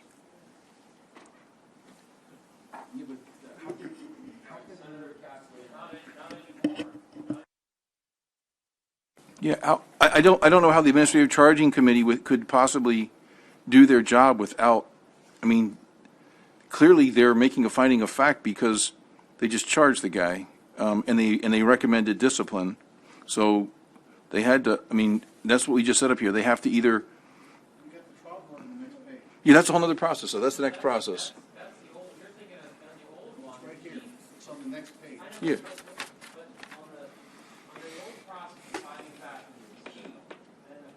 Was the trial board. Well, that's the old process. The new process, this Administrating Charging Committee, they're the powerhouse of this whole process. They're the important one. All right? Then it goes to the chief and then the trial board. But under this new process, they're the important one. The Administrative Charging Committee, they're going to do a fact finding. They're going to say, he's guilty, he did this, we're recommending this punishment. Well, hold on. So then it goes to the chief, and then the chief's going to go, okay, he's guilty, you say, I have to take your finding of fact that he's guilty, and I have to charge at least what you say or above. Then the officer go, well, I hate what the chief came up with and the Administrative Charging Board. At that point, they can go to the trial board. Right. So what we're saying is to mirror what we had previously done here, and to empower the chief, which I was under the understanding of this, the chief would be bound by the fact finding of the amendment that Senator Castley and I don't know who else, it's been Wallstriker, a bunch of people have been talking about over there, would say that the Administrating Charging Committee, it goes to the chief. The chief can't change the fact finding. They found guilty, guilty. When they get the recommendation, they can go above or below, but if they go below, they got to state in writing, like a judge would in court, why they went below. If the Administrative Charging Committee determines the facts, what is the role of the trial board? The trial board then, after it's gone to the chief. So the chief gets it. He gets the disciplinary matrix that the officer should be Right. fired. And the officer doesn't accept the And he discipline. goes, I'm firing you. Then it goes to the trial board. The officer goes, I don't accept it. It goes to the trial board. Exactly. So if the administrative hearing board has determined the facts, what does the trial board do? There's nothing to try. Because the facts have already been determined. It is almost operate as an appeal. It would almost operate as an appeal, part of an appeal process.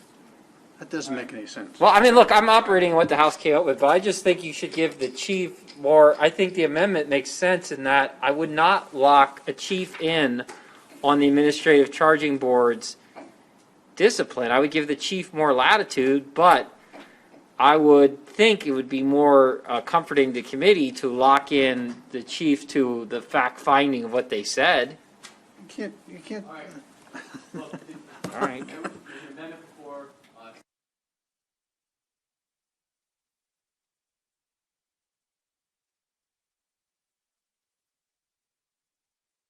Matrix, and if he stays in the, if he decides to go below, then he has to state, you know, in his disposition, he has to state, the trial board or the charging people said there should be a 6-month suspension, but I'm going to only do 3 months because Officer Jones has a really good record up until this. This was his first screw up, so I'm going to go below, give him, he's a rookie cop, he could use some more training, or he was undergoing some really serious issues with his family at the time, and he was really screwed up, so I'm going to go below for that reason.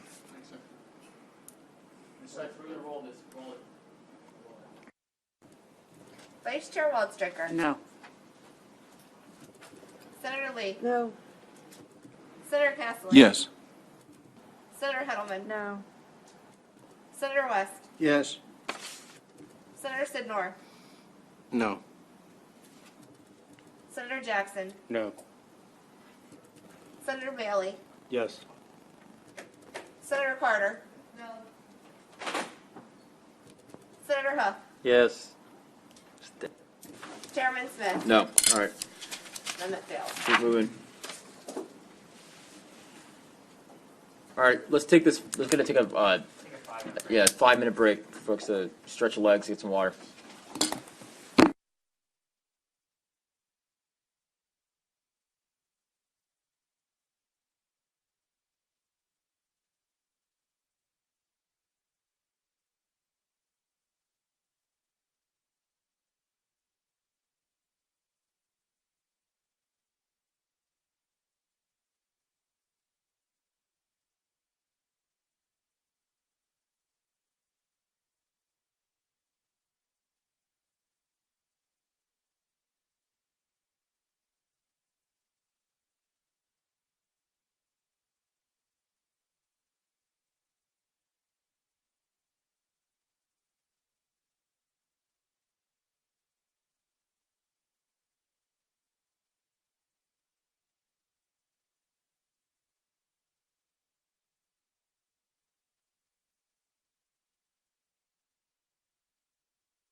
All right, we'll pick back up on page 35, and council will start. All right.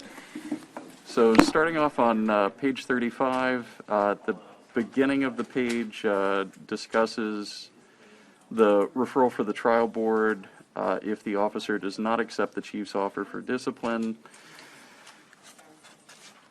The next section lays out the trial board process. There is language that's in the amendment that provides that each law enforcement agency shall establish a trial board process in accordance with this section. There's new language that says to adjudicate matters for which a law enforcement officer is subject to discipline. So that would apply not only to the civilian complaints, but also other matters that the officer may be subject to discipline for. The next change in the language with the amendment comes at lines 14 and 15, provides that in the composition of the trial board, there's a police officer of equal rank to the police officer who is accused of misconduct. That officer would be appointed by the head of the law enforcement agency.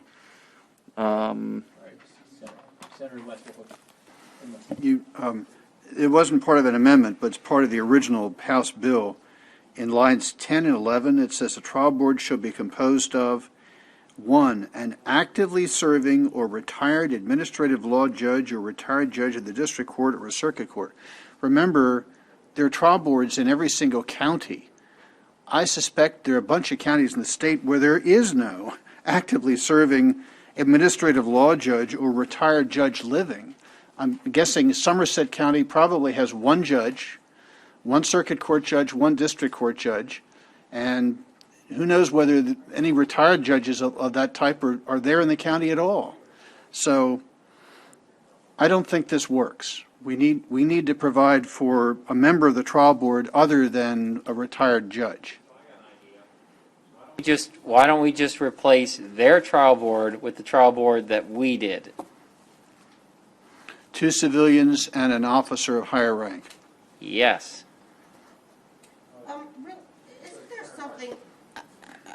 Isn't there something in here somewhere that I read previously that says if these, like a jurisdiction that's so small can't come up with the trial board, they can get it from another jurisdiction?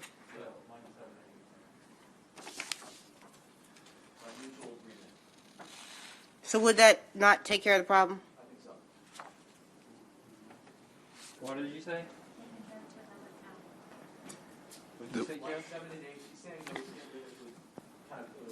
Senator, the problem that Senator West brought up about some of the smaller jurisdictions not having It says you can borrow a trial board from another jurisdiction. an AJ or a retired judge. How's that going to work? How's that going to work out in like Eastern Shore? Okay. Who are you going to borrow it from? Senator Castley. What about, I think you're going to find it really tough to find these ALJs, these retired people and all, to serve on this.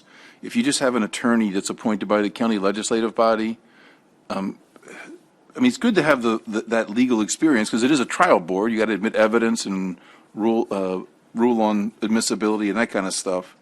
So when a member of the bar would be appropriate.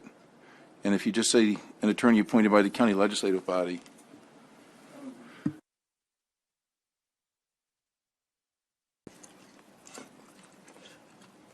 So is that an amendment you're offering? See what? Okay, but you don't have a conflict because a civilian appointed by the county's police accountability board, just as long as this isn't the same person that was obviously on the charging committee.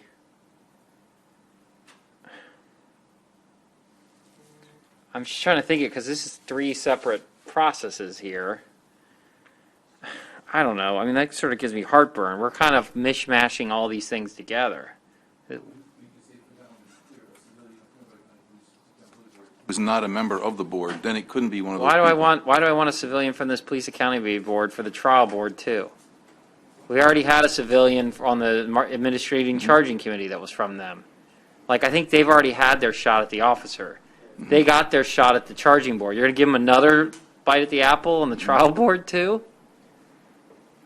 That's not fair. Who was our civilian on our? Yes. There's a chief's designee. All right, we had 2 chief designees and an officer of higher rank. Yeah. I mean, I see they did one of the same rank, which is probably that's probably the officers would have liked better. I just do not like having this accountability board get another bite at it.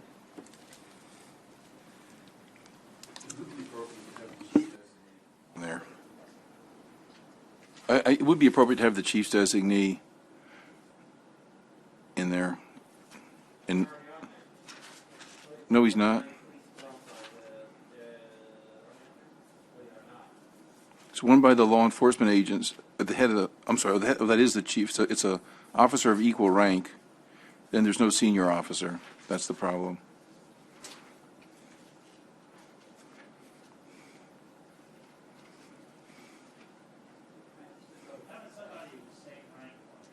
It's not a problem.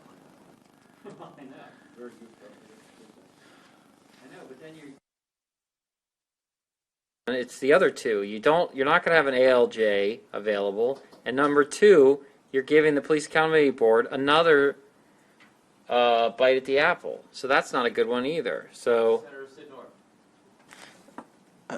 Just to point out to the committee, this ability was already accepted. It's on page 30. It says to appoint civilian members to charging committees and trial boards. I mean, it's already been established.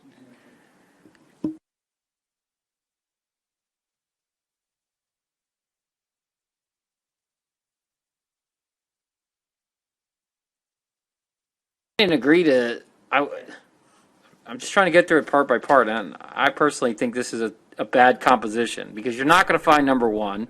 Number 2, you're making that, I think you're giving them a second bite of the apple, but this just doesn't seem very workable to me.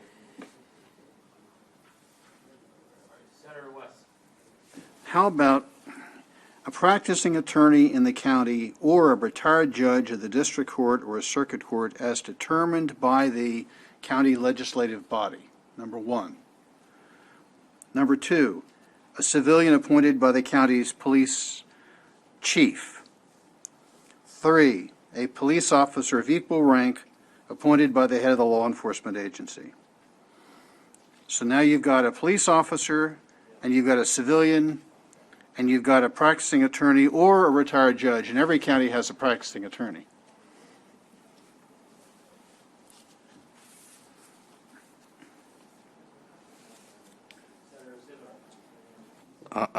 Honestly, I prefer that we just stick with what was given to us. I know it.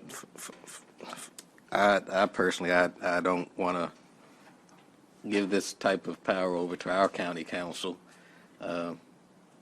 So, yeah, I saw where they stood this summer, so I'm just to put that out there.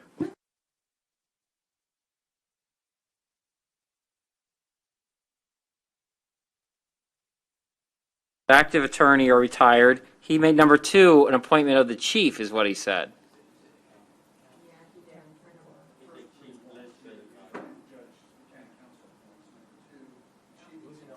And number 3, a police officer. Number 1 is appointed by the council. Only one's appointed by the council.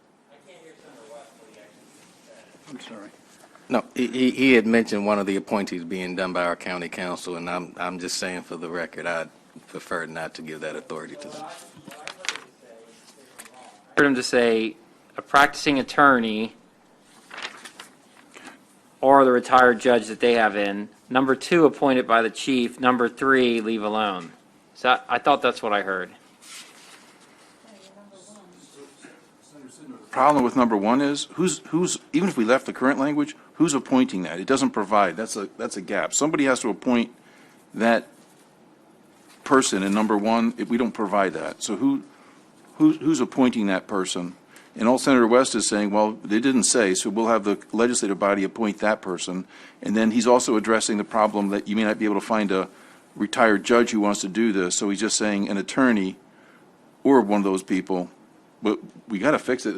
We don't know who's appointing number 1. It's got to be somebody, because it doesn't say. If you're looking for somebody, I always like to go to your county executive or your chief of the executive branch of government. That's fine, but many counties only Yeah. have county executive.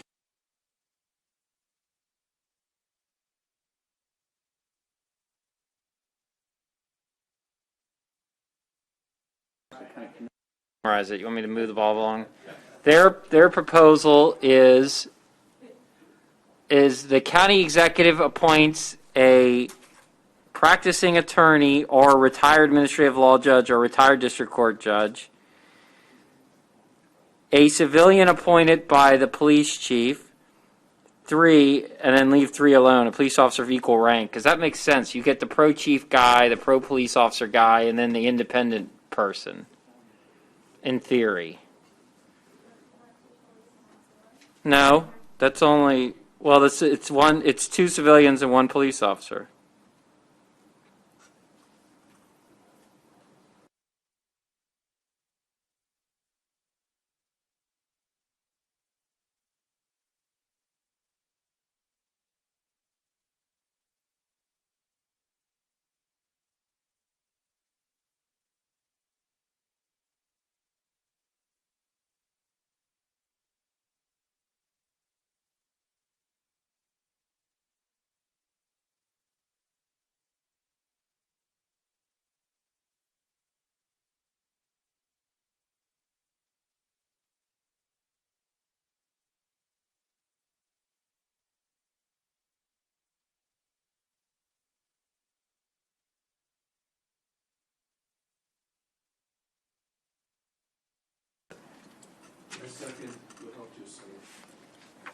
okay.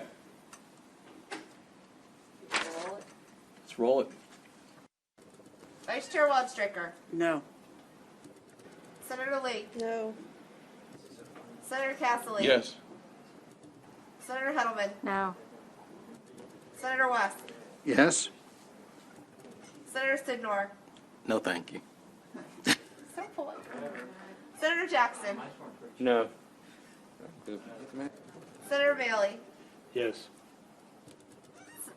Senator Carter. No. You know you all Senator vote at the Huff. more FOP side. Whatever. Senator Yes. Huff. You just took a cheeseburger and represent all, which y'all did, which is what you would want for. Oh, sorry, no. She did not. The FOP would blow me up. This is, we have to.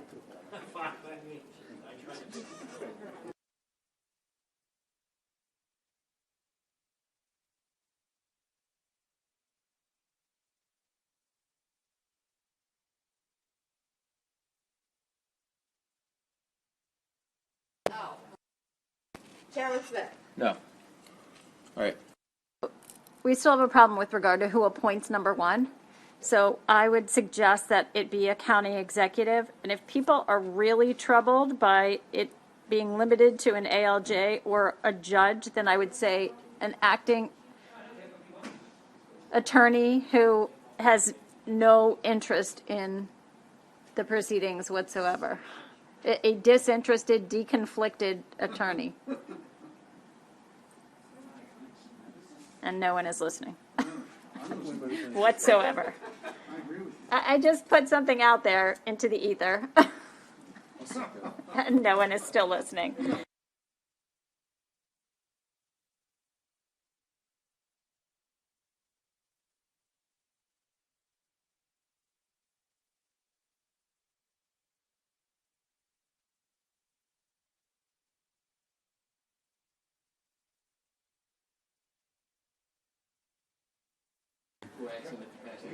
We use the term governmental. Yes? No, it's an amendment. I think it's a problem. We need to fix it. So I would suggest that we add the county executive or county commissioner or the executive, the chief executive of the jurisdiction appoints a AL.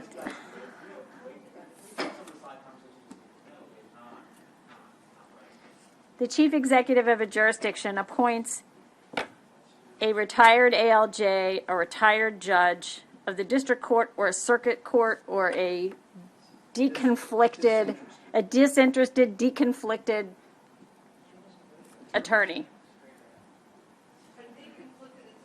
Yeah. Disinterested. Part of me was thinking, like, why must they have been a judge? Like, it could be a lawyer. It could be, me at 80. I might want to do it. Right. So, do I have a second?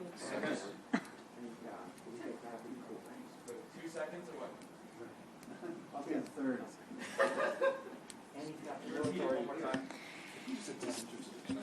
A county executive or county commissioner appoints an actively serving or retired administrative law judge or retired judge of the district court or circuit court or disinterested attorney.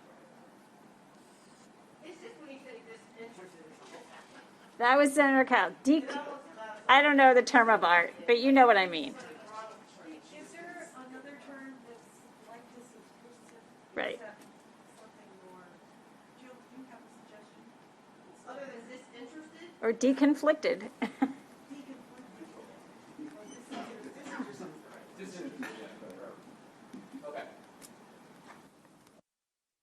Okay.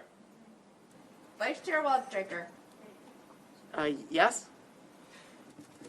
Senator Lee. Yes. Senator Castle. Yes. Senator Hedelman. Yes. Senator West. Ah, the sound of consensus. Yes. Senator Sidnor. Yes, ma'am. Senator Jackson. Yes. Senator Bailey. Yes. Senator Carter. Yes. Senator Huff. Yes. Chairman Smith. Yes. The amendment passes. All right. You want me to fix two on Mike?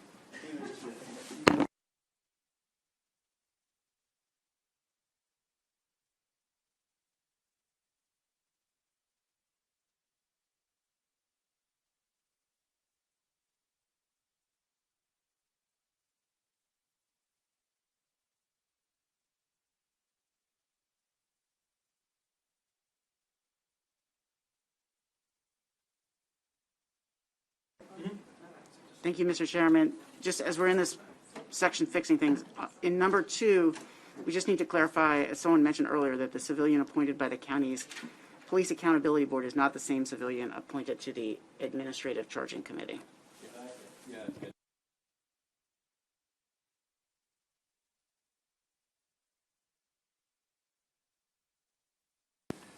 All right. Let's keep rolling.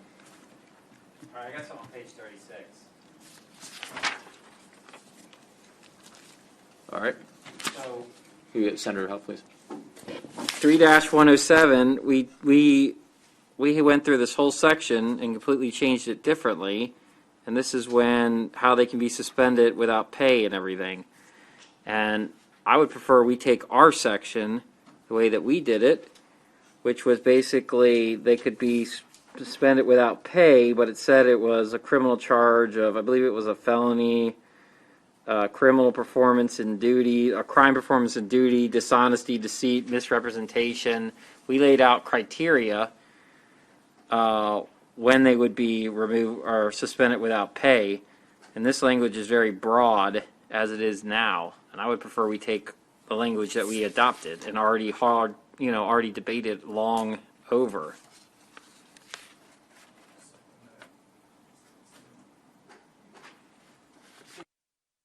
I guess the original language in the bill, just so everyone knows, I think it was a shall. And now it's a may, giving a little bit of discretion. So, but there's been a motion, it's been seconded.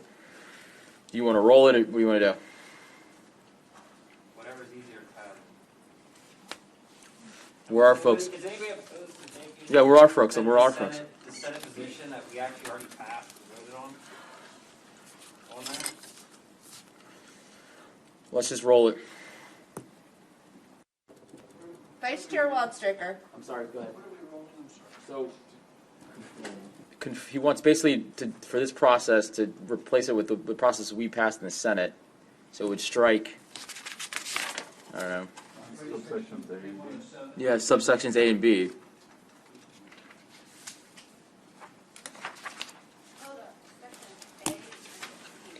So, Well, 3-107, I thought was where it was. that's right, on line 22. Yeah. And then it goes all the way down to 37. No, I wanted to say the same as ours did. It may impose, but they can do it only under the circumstances that we did in our bill, which was pending a criminal charge, which was a felony crime while committed in performance of duty, or a crime that was dishonesty, deceit, misrepresentation. That's what we came up with on ours. 13 on page 37.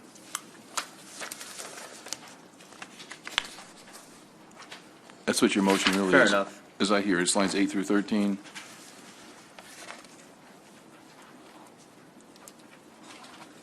Yes. All right, so we're going to roll it.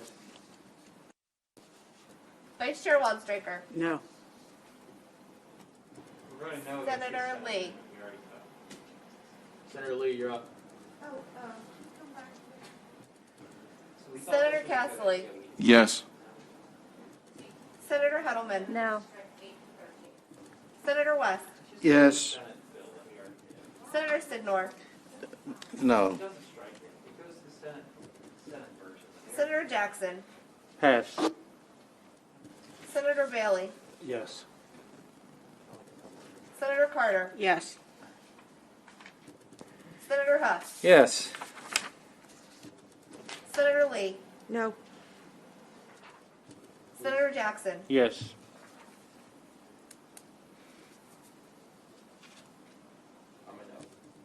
Chairman Smith. No, It passes. it passes. Okay. All right.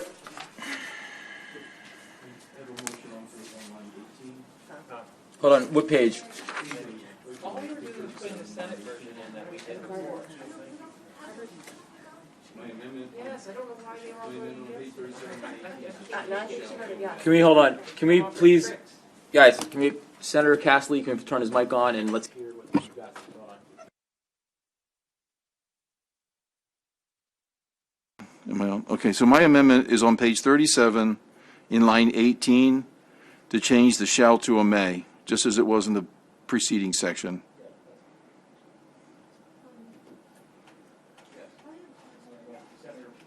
Did you say that's fine to him? I think so. Okay, yeah, no, that's fine. I was moving on to something else. Is everyone fine with that? With Castley, what did you say? Yes. Mr. Chair, Senator Lee, yes. I've got a quick question for you and council. You know, on C2, I mean, I'm sorry, my glasses are all fogged.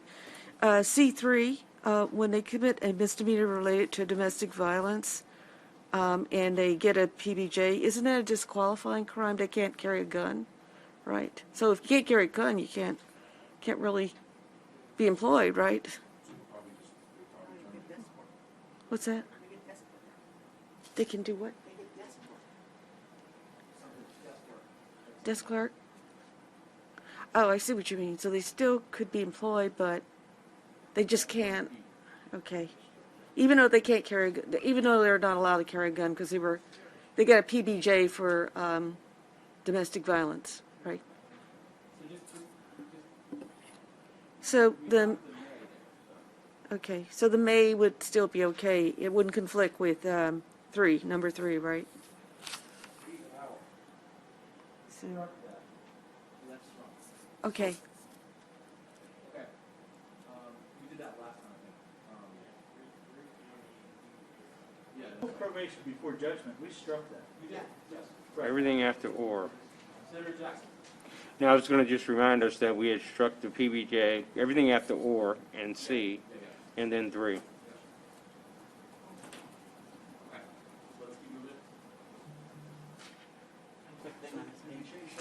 Yeah.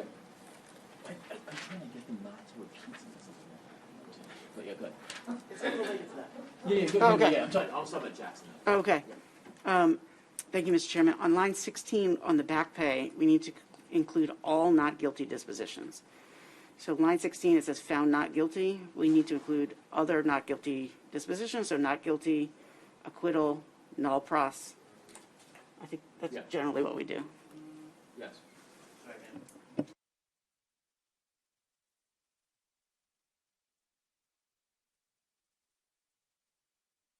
14 through 17.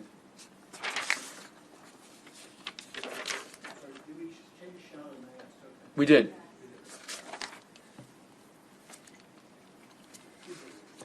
All right.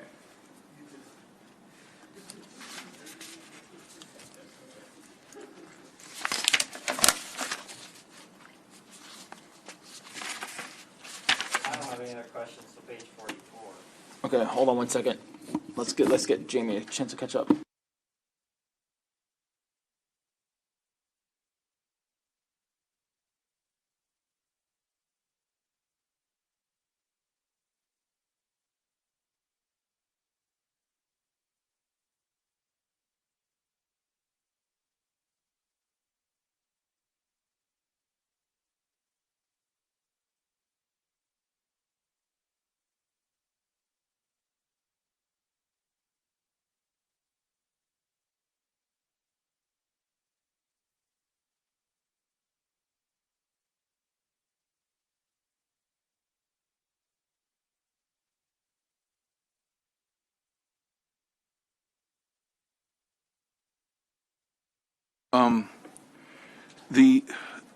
This section require, that we're just on, I'm sorry, this is at the bottom of page 37, top of page 38.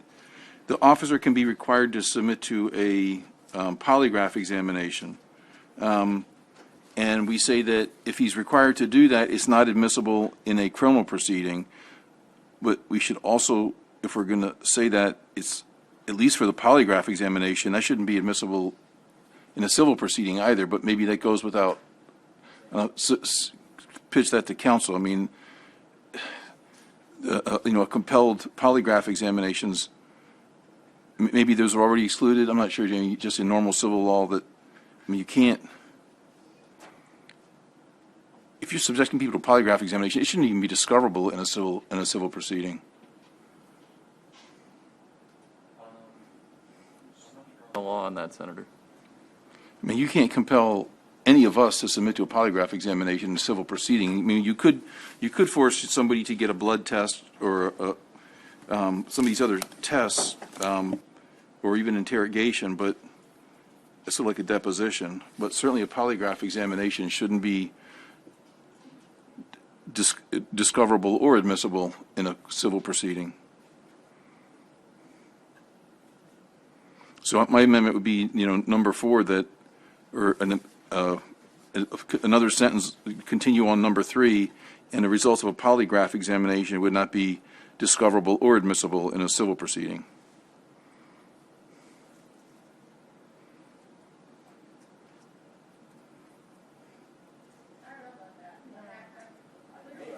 Criminal, I don't know the law on civil, and are you saying that that is the standard for all civil? Because I'm not aware of that. Aren't admissible in a civil proceeding, but they're not even permitted. You can't even get one. And so to allow police officers polygraph examinations to be even You're just saying discoverable. only the polygraph, the other stuff? I'm just talking for the polygraph. The other stuff you could probably get in a Okay, civil okay. proceeding anyway. I mean, you can always compel an examination on those, but the polygraph examination shouldn't Okay. be discoverable or admissible in a civil proceeding.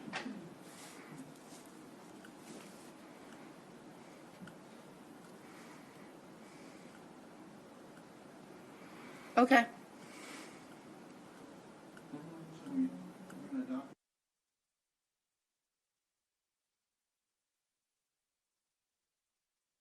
All right. All right. You have something, I suspect, about the mental health and the implicit bias training? Oh, yeah.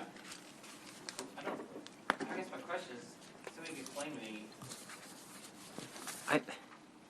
What this test, so explain it, because this was not in our bills that I remember, that I recall. What is this test? How does it work? Is this used anywhere? What? And if they fail, they don't get in. I'm developing test training for implicit bias, subject to the availability of implicit bias testing standards that are generally accepted by experts in the field, police psychology. Page 44. 44, line 2. Let's do this real quick, and we'll go back to you then. I'm not familiar with this test. I haven't seen testimony about it. It seems like if something like this exists, I don't know, like Maryland Police Training Commission should study this and look into it. Does any place in the country do this? How the heck does it work? So I'm not comfortable putting that in as we're going to deny people being police officers on that. So I'll defer to Senator Jackson here, but I know that Prince George's County, their police department did engage with the University of Maryland with Dr. Ray, who has testified before a committee several times before. And I know that they've engaged in the training and they've incorporated it into their annualized training regimen. So I don't know, Senator Jackson, do you want to speak to that? Maybe you can give us some more information.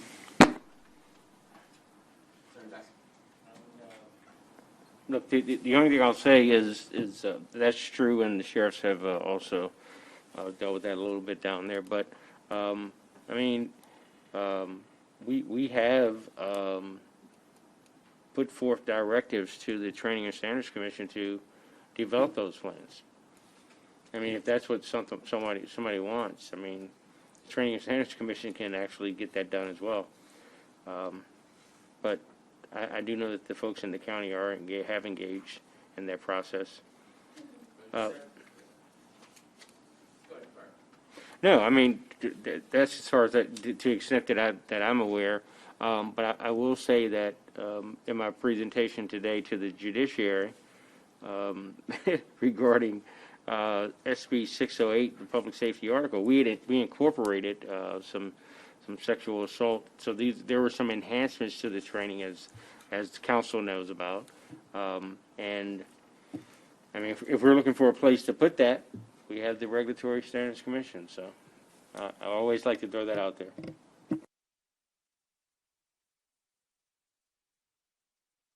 I have my hand up.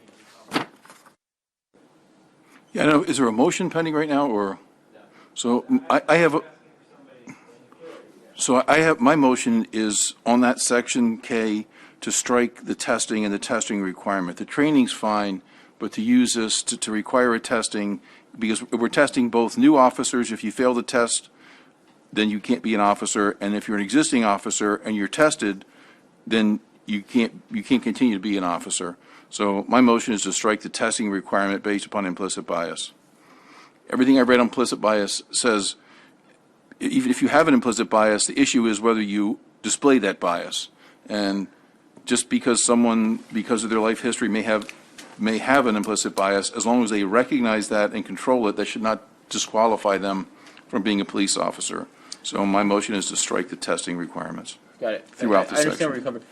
Where do you see that if they don't pass a test that they're decertified or will not become certified? Where is that? Well, it says, number 4 says require all incumbent police officers to undergo implicit bias testing. So they got to be tested. Yeah. So I got a point on this. So, But just because my understanding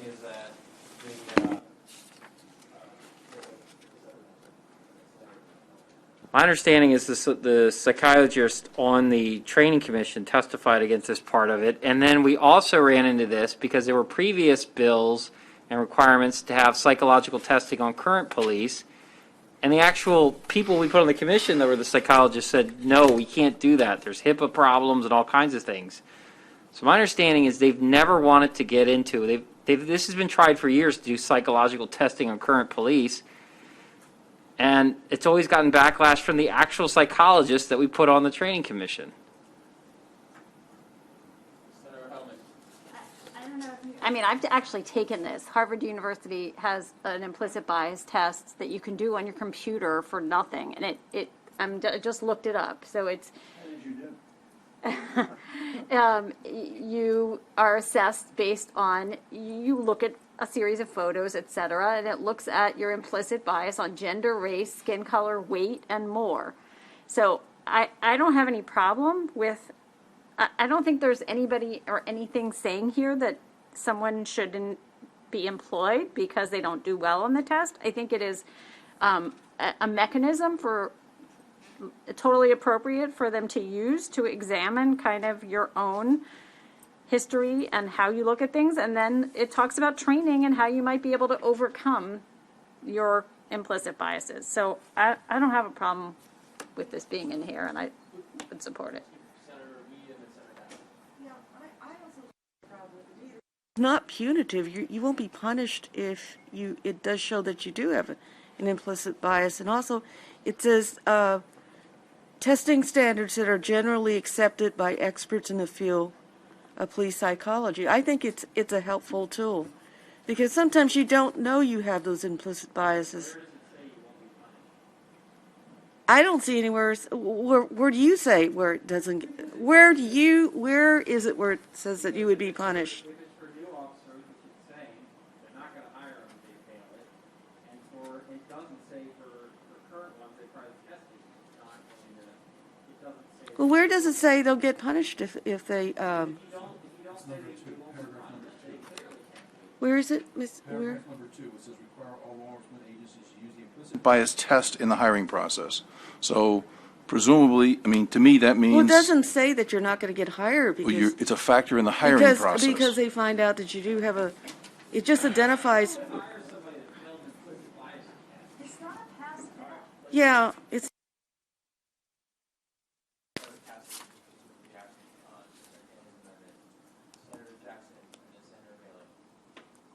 Thank you, Mr. Chairman. So, look, I mean, just for the record, I mean, every training that you take, there's a test associated with it. And I think, is there an amendment on the floor to remove a section of this? Yes. There's an amendment in second. Okay, can somebody enlighten me to the amendment about that? So my amendment was to remove the testing requirement from this section. It's okay in training, but it's a testing requirement throughout the section. So you want to remove the testing requirement? I mean, typically, when you take in-service training, you have a test at the end of that training. But the test, with all due respect, the test is like a psychological test, which the members of the commission have always asked us, the psychologists we've appointed on there have always asked us not to do that. It violates HIPAA, and quite frankly, not only will it prevent you from being hired, but 3-212, I actually think it'll prevent you from being recertified. So you fail this vague test that no one here knows what it is. Some guy from University of Maryland showed up and apparently says one is a free one on Harvard.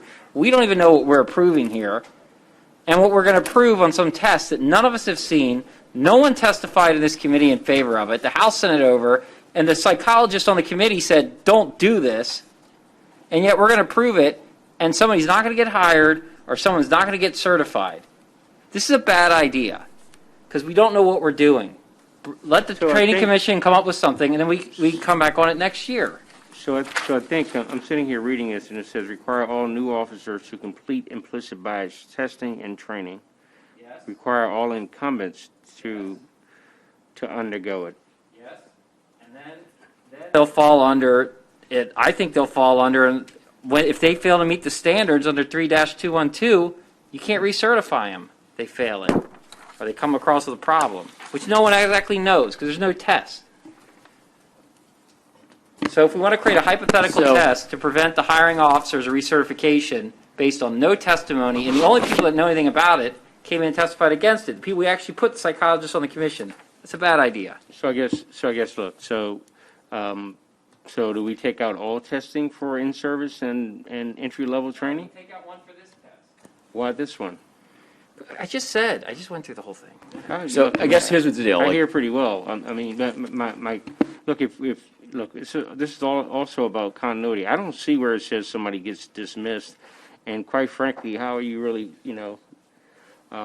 failing this test? So, How are you passing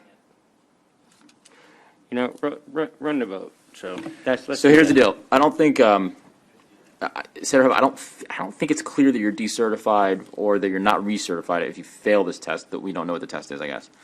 But just let me finish what I'm saying.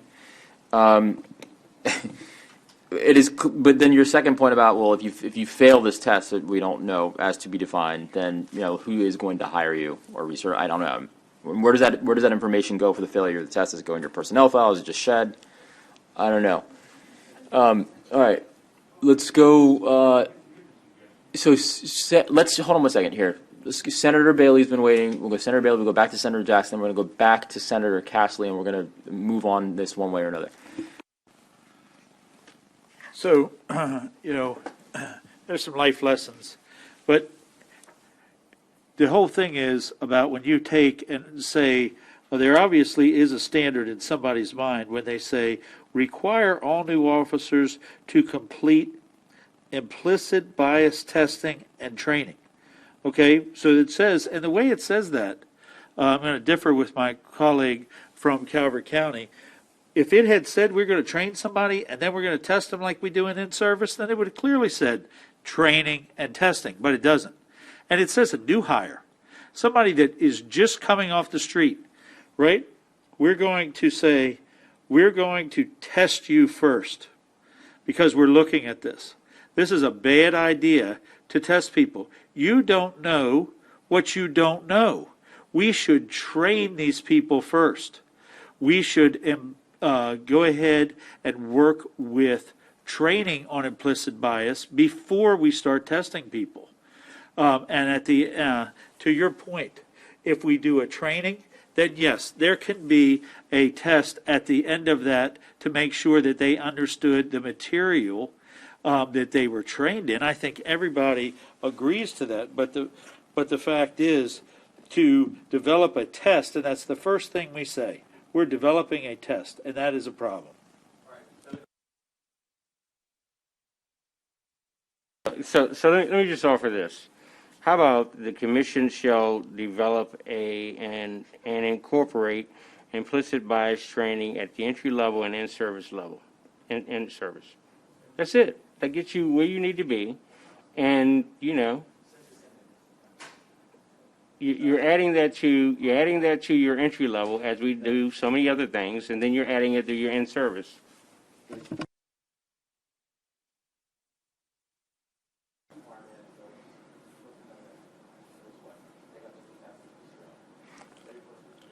I'm sorry, my initial amendment was, but I mean, I would go with what Senator Jackson just said. If that's where we're going to go, my amendment's irrelevant. If we're going to say that the commission shall develop training and implicit bias, and I forget what I'm fine with that. I have no problem with training and use implicit bias training. That's fine. I have no problem with that.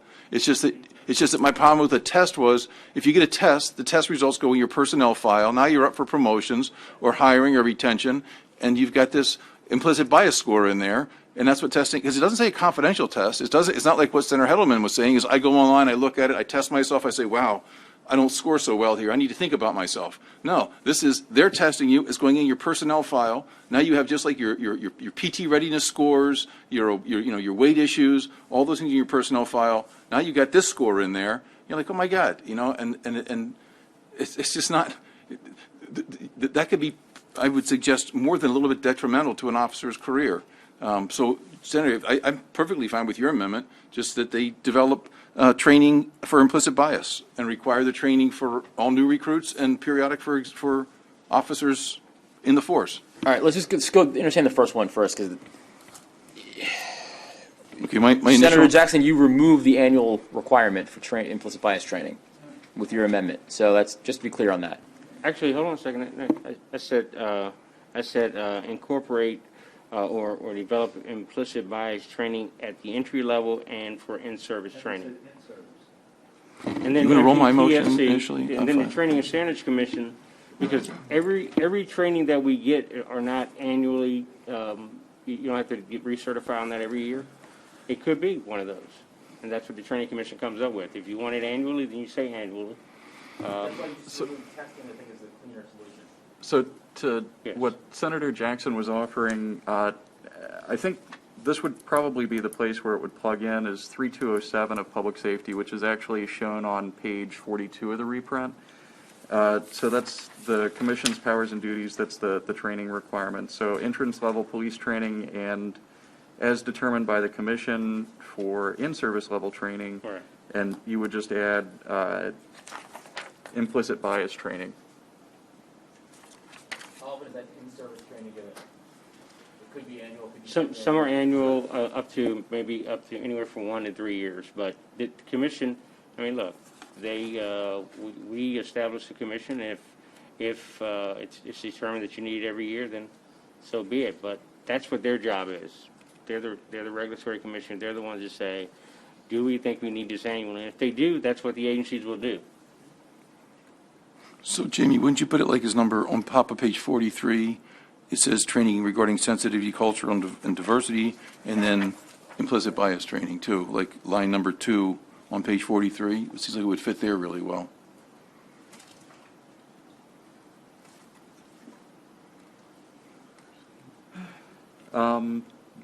Yeah, I mean, adding it to that list in that general area.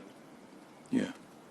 So I move that amendment, if it hasn't already been moved, to just strike the K 1 through 4 and add the language Jamie just proposed on page as part of the commission's training in 3207A.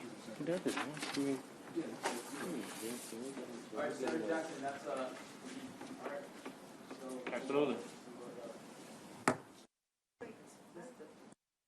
What are we voting on? Okay,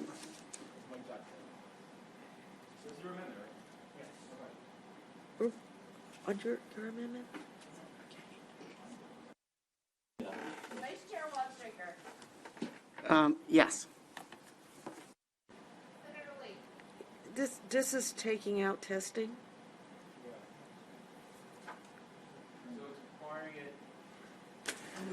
It's removing testing, but requiring the training for when an officer starts, and then their in-service training. So. But there's never any testing at all? No testing? I think testing is a helpful tool. It doesn't grade anybody, and it's not put in anybody's file. Ask Jamie for clarification. Yeah. All right, let's just roll it. Let's roll it. Okay, why don't you go ahead? It does Mr. remove Gasly. testing. Yes, it removes testing. Let's go. Senator Castley. Yes. Senator Heddleman. No. Senator West. Yes. Senator Sidnor. I'm going to say no, but I'd also like to say, yes, in defense of Senator Lee trying to take her time and understand what was going on. We've listened to everybody on this committee for a long time. It's late. It's 10:15, so, I mean, we don't want to jump on her because she wants to take a few seconds to make certain she's making the right vote. But we're taking enough time listening to everybody arguing small, minute points. Thank you. They're not minute points. Senator Jackson. Yes, and to explain that, look, there are a lot of hours that officers are trained on each and every year. The Training and Standards Commission does a terrific job of ensuring that these trainings are very detailed and detailed enough as we like them. So, I vote aye. Senator Bailey. Yes. Senator Carter. No. Senator Huff. Yes. Senator Lee. No.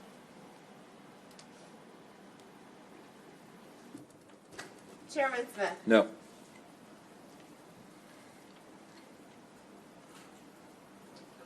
What happens anyway? Passes. All right. Yes.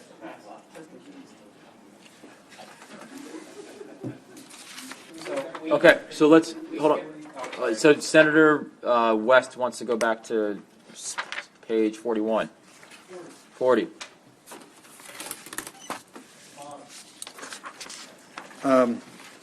So the bill that we passed a month ago, 6 weeks ago, provided that a law enforcement officer could have his file expunged from complaints which are found to be, he was found to be exonerated or the complaints were unsustained or unfounded if he waited 3 years after the disposition.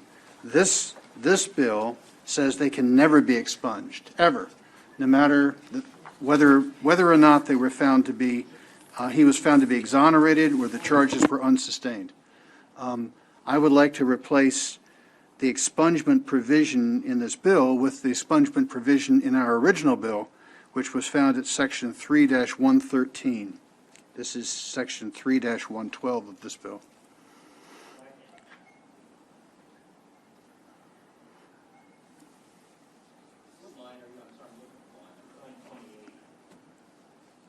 Well, it's the whole section 3-112, I think.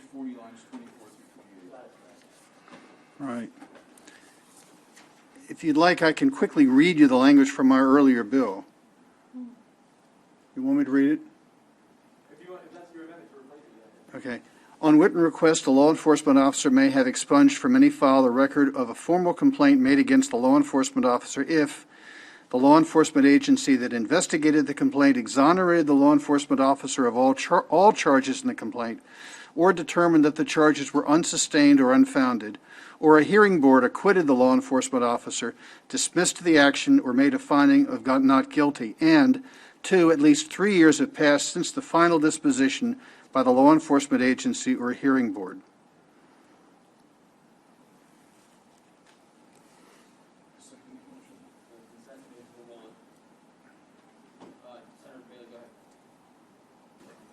So I came from the Natural Resource Police, and they have a consent decree that says at the end of 5 years, every internal investigation is purged, right? Case law. How does that affect, and I know there's several departments that have that exact same consent decree where they all have to be expunged, right? They cannot be expunged. They under right now they have to be shredded and they're gone. Can't even bring them up again. But I want to know how, from Jamie, your perspective, how does that affect what we have right here before we talk about this amendment? I'd need to look into that, Senator. I don't know how a conflict between state law and a federal consent decree would play out. Federal consent decree. Yeah. All right, so the amendment's for us. Good. Let's roll it. Vice Chair Waldstreicher. Pass. I'm sorry. Pass. Pass. Senator Lee. No. Senator Castley. Yes. Senator Heddleman. No. Senator West. Yes? Senator Sidnor. No. Senator Jackson. Yes. Senator Bailey. Yes, and I'd just like to say just for a moment that when we talk about this, and we're talking about the fact of exoneration, everything that we are doing on the floor of the Senate, we are giving people another chance. We have been talking about this in this same committee, and all of a sudden, because it's a police officer and we're talking about an administrative penalty, wait a minute, no. We can't ever exonerate that. It's stuck with that person forever. That is wrong. Senator Carter. No. Senator Huff. Yes, just briefly explain my vote. I mean, this process, it's painful to sit here and go through this whole bill because we're relitigating things that we've already spent hours litigating, and we already voted to deal with this. And the way that we're doing this process, it's incredibly painful to sit here and relitigate things that we spent weeks on. So yes, because we already agreed, and everyone already voted to put this in once. Vice Chair Waldstreicher. Yes, to be consistent with my previous vote. Chairman Smith. No, and because we just recently passed a bill that will provide for greater oversight and regulation of those records, so as to be less susceptible to frivolous sweeps and disclosure. Okay. The amendment passes. The amendment passed. Okay, great. All right. Can we just go ahead? Yeah. Quick, on the administrative side of this stuff, but on page 38, line 28. It says, provide the complainant with an opportunity to review a police officer's statement. I going through this bill, I don't remember anywhere where there was a police officer's statement. And that sort of just comes out, so. Yeah, on page 38, line 28, it says that you have to provide a complainant with an opportunity to review a police officer's statement. And I just haven't seen, maybe I missed something, but I don't know where that comes from. It just, did he have to make a statement somewhere? What did I miss? Where are you looking at, Senator? Page 38, line 28. This is the victim's rights advocate shall provide a complainant with an opportunity to review a police officer's statement. And I just don't know where that comes from. Well, the bill does contemplate in the section before that interrogation of a police officer, so that could be relevant there. Is that what that's referring to? It's not clear to me, but That's my point. I don't know. That's what comes to mind is a situation where a police officer would be giving a statement in the context of an interrogation. Yeah, I mean, you're allowing, normally we don't disclose interrogations to anybody. I mean, if he made a statement in the trial board or if he makes an affirmative statement before the charging body or in a trial board, I have no problem, but maybe, how if we just say to review a police officer's statement, if any? If he made a statement, they can have it, but review their statement, comma, if any. And that way, if there is a statement made, I guess if there was he says, he writes up his statement, here's what happened, okay.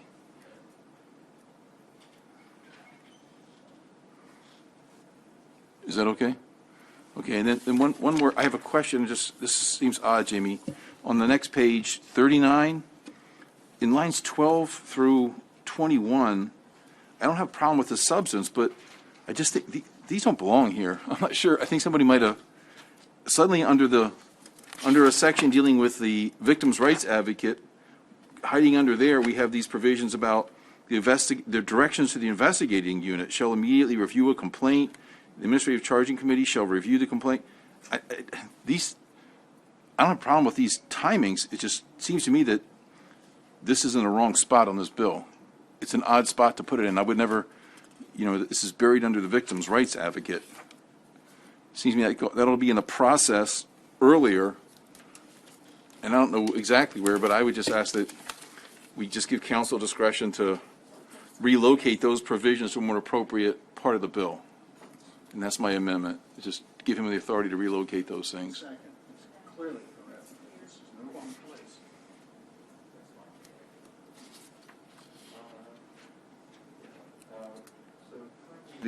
The bill goes to section 3112, just in this subtitle, so you could just pull that out and make it a 3113. So put it at the end. Whatever you think. My motion is just to give you the discretion. Okay. We don't have to locate it tonight. Is that okay? Yeah, absolutely. Okay. And then we go All right. Okay, now we can keep moving forward. Okay. Thank you. Lecturer Walser. Mr. Chairman, like many of you, this is, I think, my 14th hour here today, and I misunderstood Senator Jackson's motion. I knew that Senator Huff had motioned to get rid of the implicit bias testing. I thought Senator Jackson's motion was simply to move the testing to be part of the in-service training done annually. I didn't realize it get rid of the testing. And so my vote was in error, and so I would move that we reconsider the vote by which Senator Jackson's motion passed. Someone seconded it? I think the rule is that somebody has to second it who voted for it, not someone who voted against it. All right. Fine. So what is the election?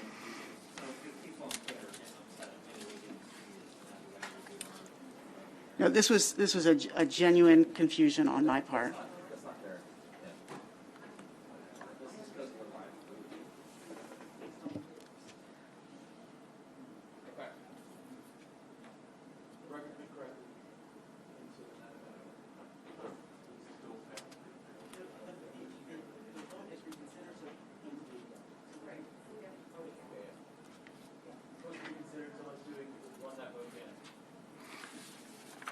Well, now we don't know what it says anymore because we have different interpretations of what it said, so.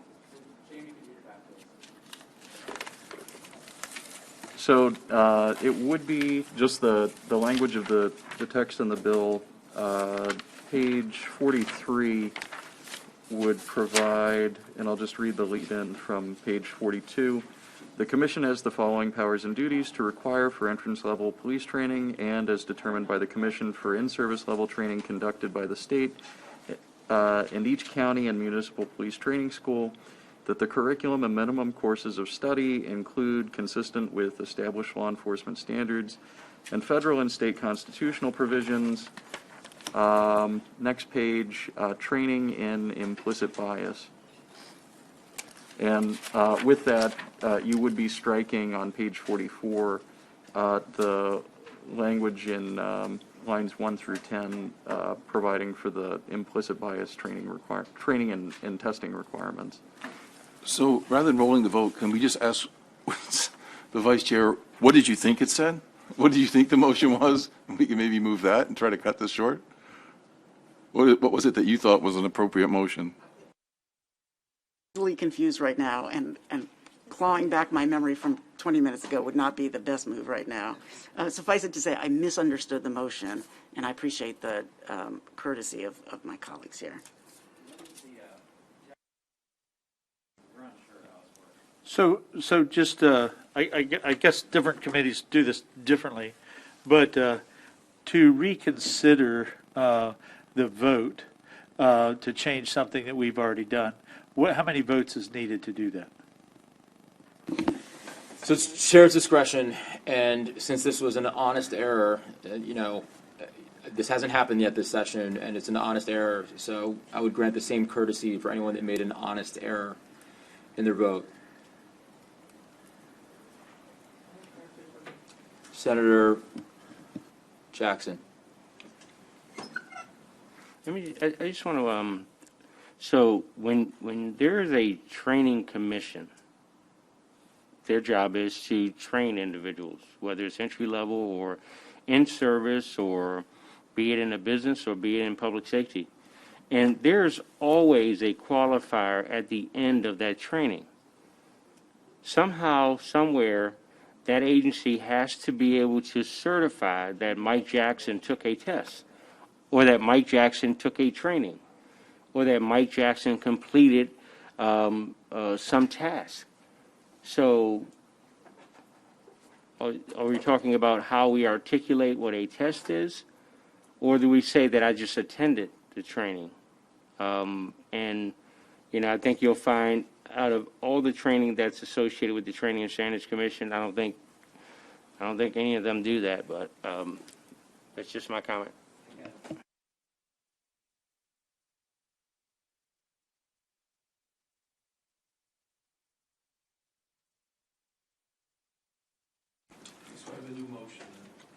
Sorry. My first motion is on page 44 of the bill to delete lines 5 and 6.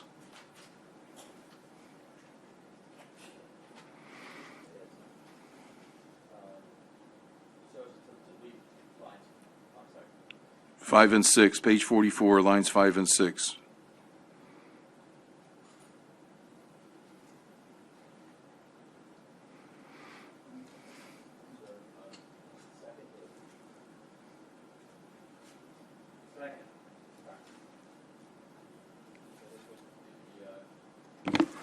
So there's a motion been made, it's been seconded. The amendment would strike the requirement that all new law enforcement agencies to use an implicit bias test in the hiring process. It would strike those two lines. That's right. Okay. We'll roll call it.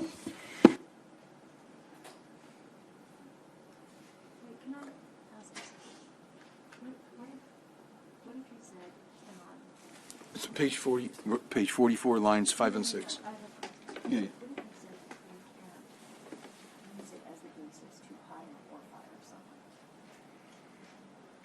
Yeah, but what if we just say confidential? Can we add the word confidential? If they want to use a test, I think I got you. You read it and you say, if it's a confidential. Vice Chair Waldstreicher. No. Senator Lee. No. Senator Cassidy. Yes, and just to explain my vote, by leaving this in here, it says that if you don't pass this test, you don't get hired. And I just can't think of anything that's just not appropriate use of this test. So I vote yes. Senator Heddleman. No. Senator West. Yes, and I've never explained my vote, but I'm going to do it this time. The language of the bill itself says the commission shall develop a test subject to the availability of implicit bias testing standards that are generally accepted by experts in the field of police psychology.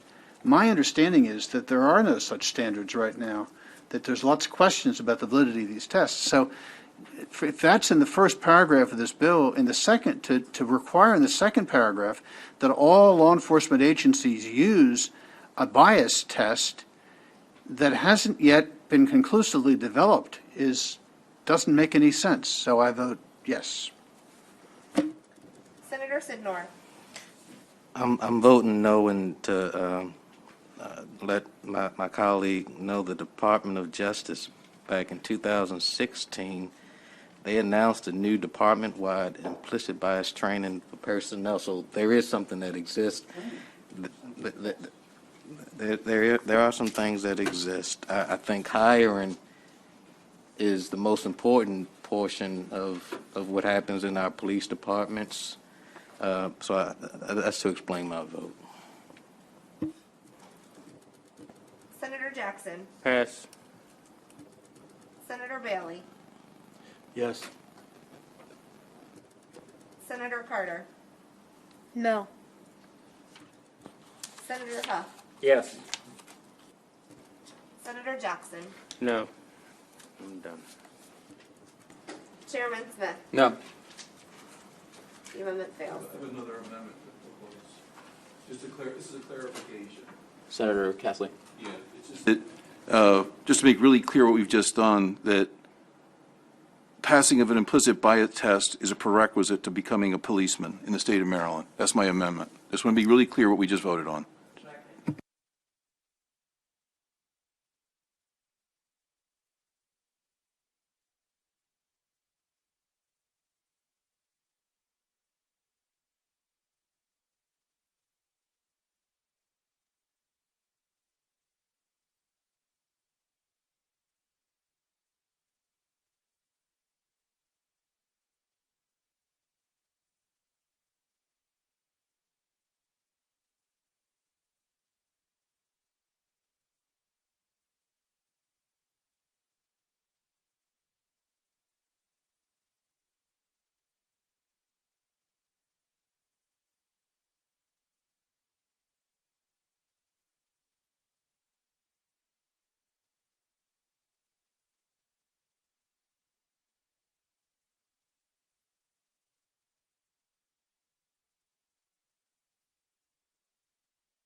There's not a task fail. It's not developed. I don't know. Okay. Or if you want to get successful, yeah, okay.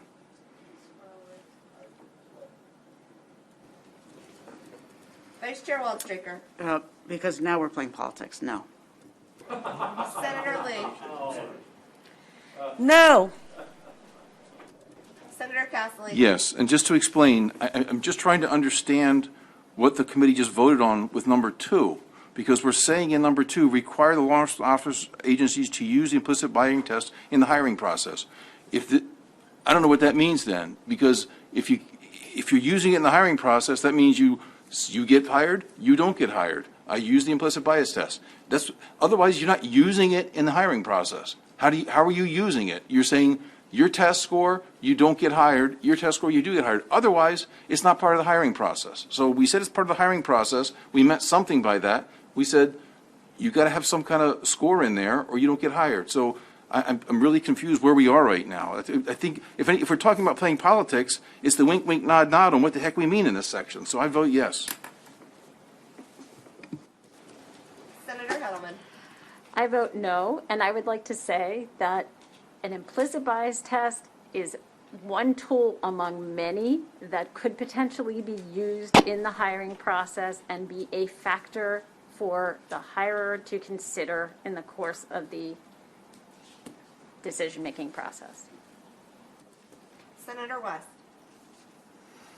I'm going to vote no because I don't think that the science has established that implicit bias tests are valid. Senator Sidnor. No. Senator Jackson. No, a tool, polygraph cannot kick you out of a process, and a number of other things cannot kick you completely out of a process. Senator Bailey. Voting yes, and I'm going to say that it's 35 years ago since I became a police officer. We have consistently reduced the standards to become a police officer, right? I mean, we've made sure that, somebody can use cocaine for a number of times. They could still become a police officer. And we're saying, well, if this test exists and it's good enough for everybody else, we can't take a test. Continue to reduce the standards, we'll be here again. Senator Carter. No. Senator Huff. No. Chairman Smith. No. The amendment fails. We left up at page 45. There's still more on page 44. So there are new requirements for certification. Can we get,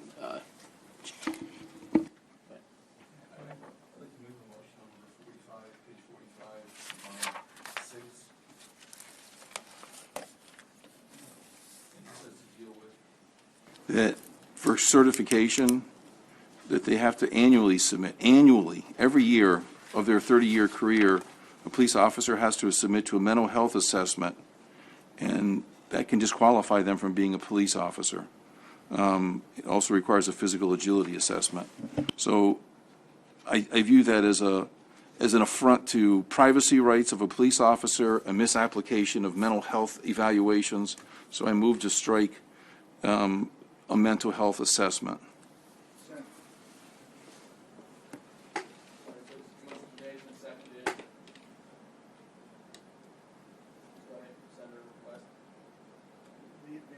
Beyond what Senator Kessler just said, the cost.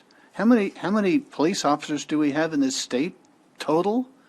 Mental health assessments are not inexpensive. Multiply that times the number of police officers. Who's going to pay for all this? What's the fiscal note? I'm against it.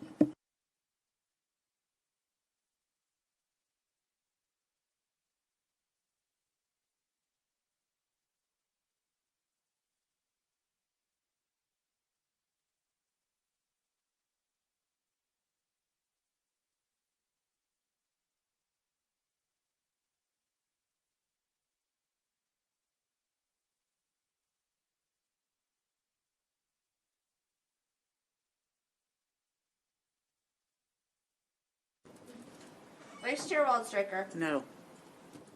Senator Lee. No. Senator Castley. Yes. Senator Heddleman. No. Senator West. Yes. Senator Sidnor. No. Senator Jackson. No. Senator Bailey. Yes. Senator Carter. No. Senator Huff. Yes. Chairman Smith. nope. The amendment fails.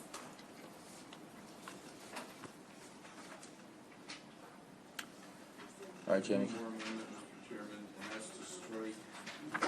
Everything in section 2150, all the amendments proposed on page 65, 66, 67, 68, all those amendments in that section up through 4209.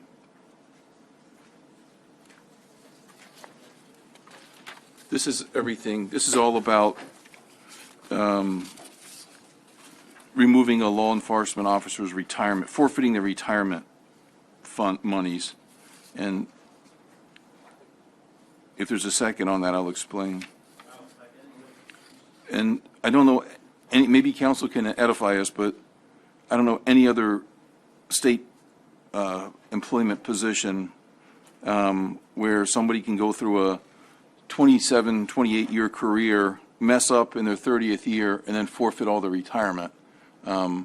Just seems a total unreasonable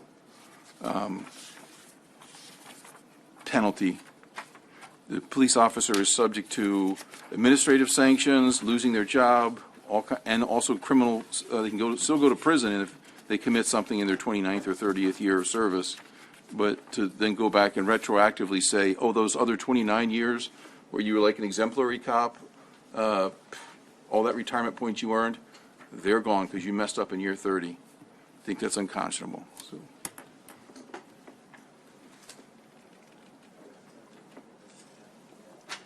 So just to get clarity on this, because it's kind of like a hyper nuanced section of the code, we're gonna, I think we've got, there we go.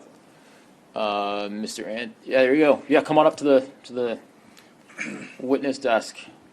You introduce yourself to us, and just so everyone else knows who you are. But thank you for joining us, and thank you for sticking around. Sure, no problem. Good evening, Mr. Chair. Philip Anthony, Department of Legislative Services, Counsel to Budget and Tax, Pension Subcommittee, General Assembly's Joint Committee on Pensions.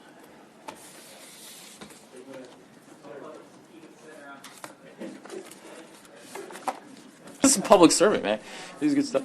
All right, so Senator Castley had a question. His first question was, is there anywhere else, any other profession that we would entertain this proposal that we do this for?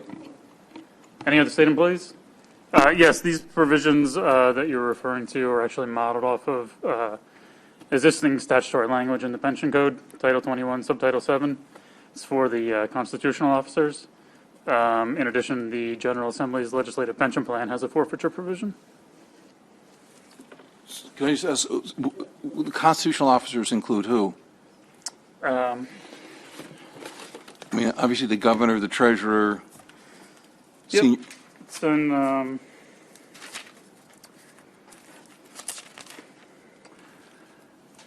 Attorney General, Comptroller, Governor, Lieutenant Governor, Secretary of State, and Treasurer. It's for service earned on or after January 9, 2019.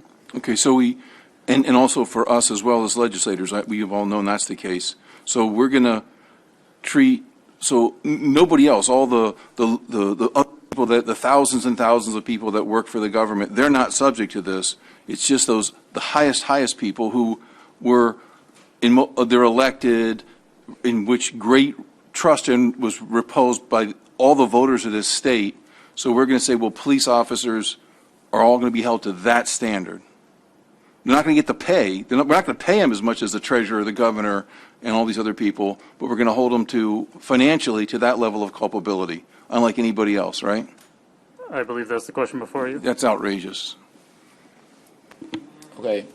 Let's do this. We'll go to Senator West.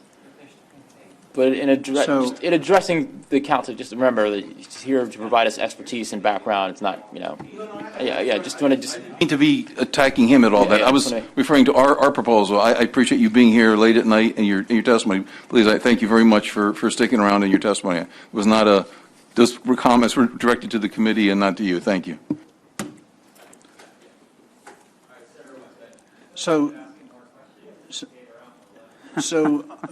Thank you for joining us late at night.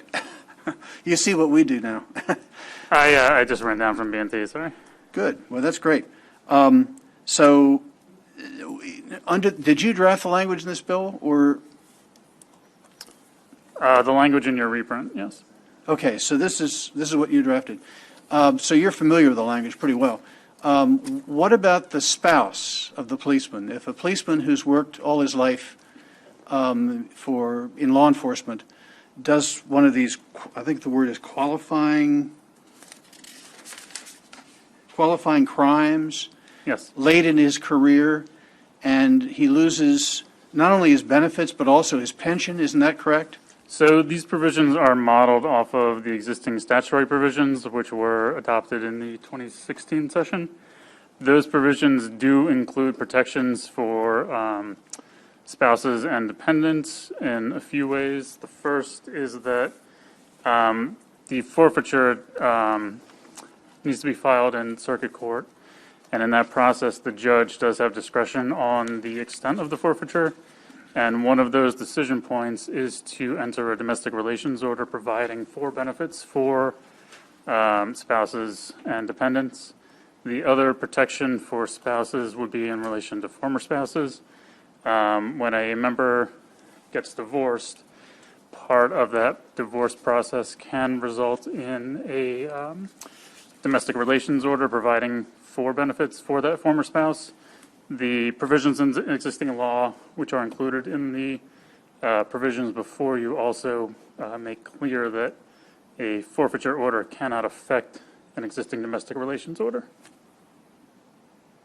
Okay, can you point out the section of this, this 9 pages here that Should be 804. Excuse me? Should be 804, 21804, subsection. 21804, okay.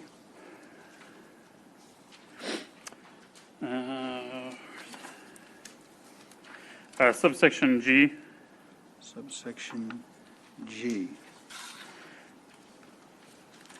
That's domestic relations orders. Correct. And then if you go up to subsection E, you have criteria the judge is supposed to consider in determining the extent of the forfeiture. And then in subsection F,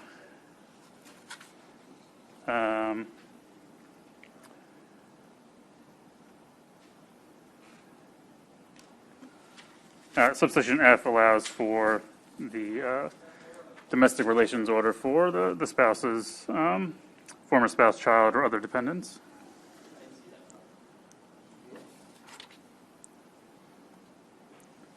All right, let me ring off and let somebody else ask some questions for a moment.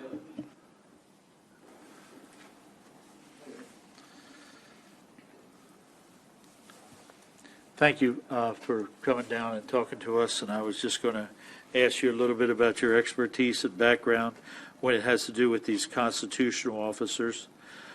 Every year, those constitutional officers are required to do a financial disclosure. Is that a question? That would be a question, yes. I believe they would be subject to that. I do not know the answer to that. Are you familiar that out of the 22 to 24,000 police officers in Maryland, how many of them would be required to do a financial disclosure? I don't know. Okay. The issue that we talk about when we're talking about dependent children of an officer, if an officer becomes vested, now vesting, depending on the year that an officer starts their career, determines when they are vested. Yes. When they are vested, if that officer dies, do their dependents then receive benefits?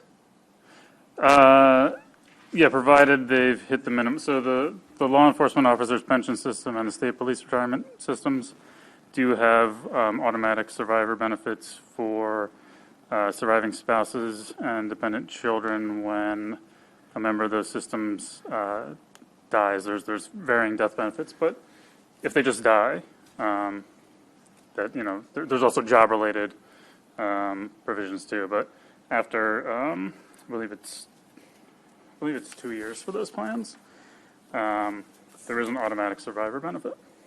There's an automatic survivor benefit, and there's also a dependent benefit, correct? Well, it goes first to the spouse. If there's no spouse, there's a kind of a flow chart of, then it would go to dependent children under 26. So I guess what I was getting at is if a person has works for 20 years under any police system, and they die, their family, the family that supported them in this occupation, every time they missed every birthday, every other family event because of their job, they would get part of that pension. Depending on the circumstances, membership status.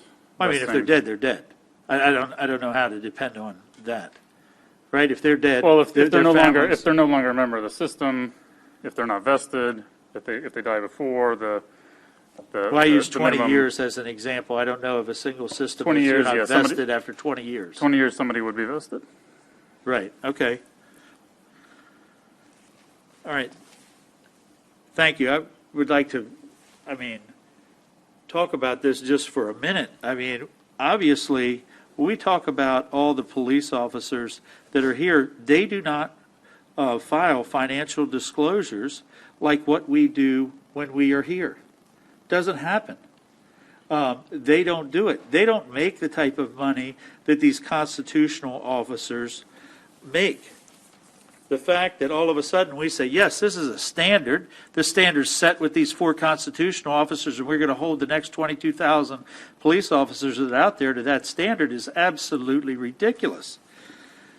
And the fact that all of a sudden we say, now wait a minute, somebody worked for 20, 25 years, 29 years, their family was just as much a part of that occupation as they were.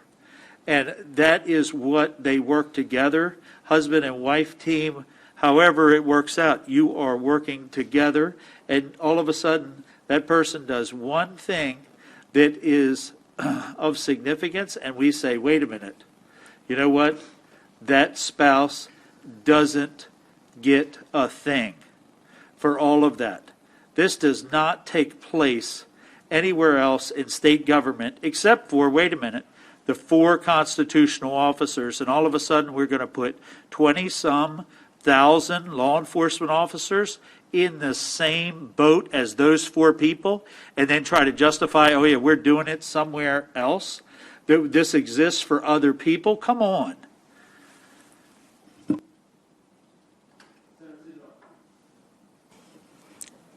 Thank you. And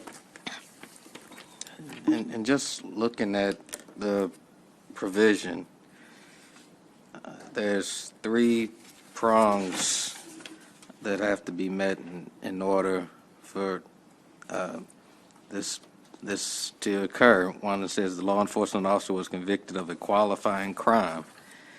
And when you look at the definition of qualifying crime, it reads, means a criminal offense that is committed in the course of the performance of the law enforcement officer's duties and responsibilities that is a felony, perjury, or misdemeanor relating to the truthfulness and veracity. So, for those of you who are arguing against this, my question to you would be, what should be the penalty for an officer who commits a felony that's committed during the course of the performance of that officer's duties?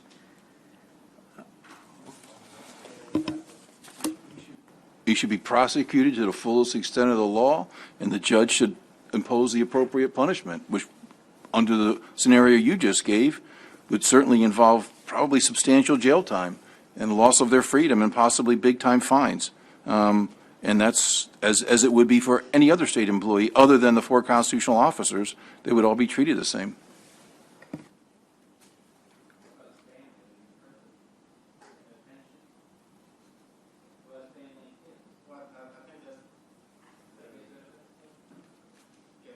That's provided for within the statute, and I believe that's what the gentleman testified to. No, it also provides the judge authority to provide through a domestic relations order. That's for IRS tax qualifying plan. All right, look at section provisions, F. but subsection F allows for providing for a spouse, former spouse, child, or other dependent for purposes of child support, alimony, or property rights. Divorce, right?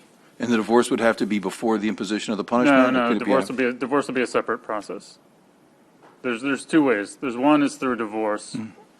The provisions in here protect against an existing domestic relations order. So if a member gets divorced and then down the line, a forfeiture is triggered, the idea under the underlying policy and existing law is that there would not be a contract interference with that domestic relations order providing a future benefit to a spouse. The bill also allows, contemplating, I think the situation being discussed, judicial discretion to allow that benefit to be provided to innocent spouses, dependents, children. I think for the reasons that in the line of questioning being asked. But do you know if a senior person at the MVA, or I'm sorry, at Department of Transportation, who maybe works at the airport, and they work there for 29 and a half years, and as they're getting down to the last few months, they go ahead and, sort of that Spencer Tracy from Mad World scene where on his way out the door, he just can't resist the temptation of one last theft kind of a deal. Those people from Department of Transportation, they would not be subject to this, right? If they're not law enforcement officers in one of these plans. Right, and they would, nobody from any other branch of the state government, even though they committed these same felonies that are listed in this statute, none of them would be subject to this forfeiture provision. Only law enforcement officers. Thank you.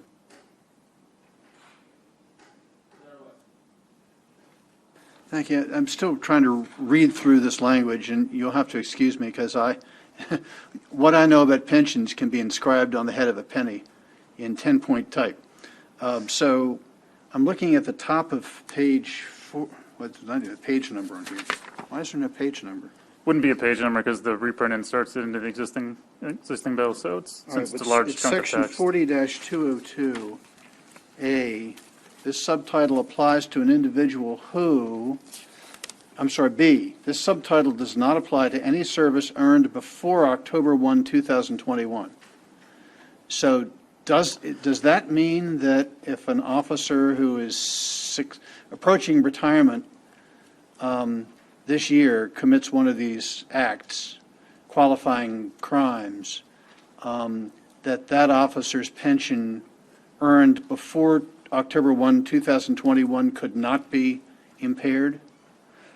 Correct. So with pension law, it's a contract analysis, and one of the restrictions in terms of making changes to pension benefits is that you need to be prospective only. That date should probably align with whatever the effective date of the bill would be. So would you expect that if we pass this bill effective October 1st, 2021, that there will be a lot of early retirements from police officers between now and October 1st?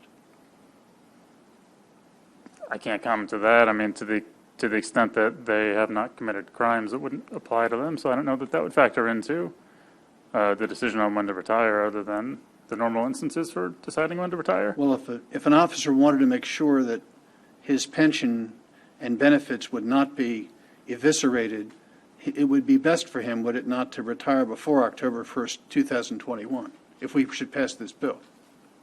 If they were planning on working past that, they'd be leaving pension benefit on the table. What was that again? If they decide to stop working, they're not earning any more service credit, and so their multiplier is not going to reflect that service credit that they're not earning. So the overall value of the pension will be diminished based on that decision. Why, I'm sorry, if an officer has reached the stage in his career where he's qualified to take early retirement, and he decides to take early retirement before October 1st, what would that mean? They would be retired. Yeah, but And their benefit would be based on their years of service, their average final compensation, exactly, and their multiplier. and there'd be no way that the benefit, that the retirement could be, or the benefits could be diminished because they've retired before October 1st, 2021, correct? This would not apply to any service for whatever the effective date is, so that you're not retroactively diminishing vested rights in the benefit earned. Okay, thank you. So, under the provision, you effectively have a transition period. So anyone hired on or after the effective date, their entire benefit could potentially be subject to forfeiture. For those already in a system, it would only be service earned after that. So the maximum would be a partial. Do you think it would only be appropriate to inform youthful applicants for positions in law enforcement that if they ever commit one of these qualifying acts, that they would be susceptible of losing their entire pension? All right, Senator West, we get it. Let's keep. Okay. I'll We want to be that's- respectful of staff and their role in the assembly. Other questions on the retirement section?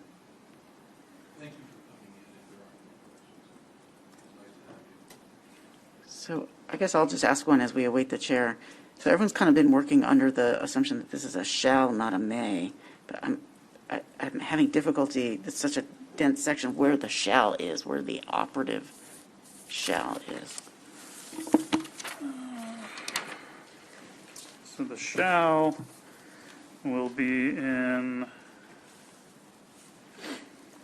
so you have 21803 subsection A stating the benefits are subject to forfeiture in whole or in part. 21804A, when you have the final adjudication of charges resulting in a conviction, the law enforcement officer's retirement allowance shall be forfeited in whole or in part in accordance with this section.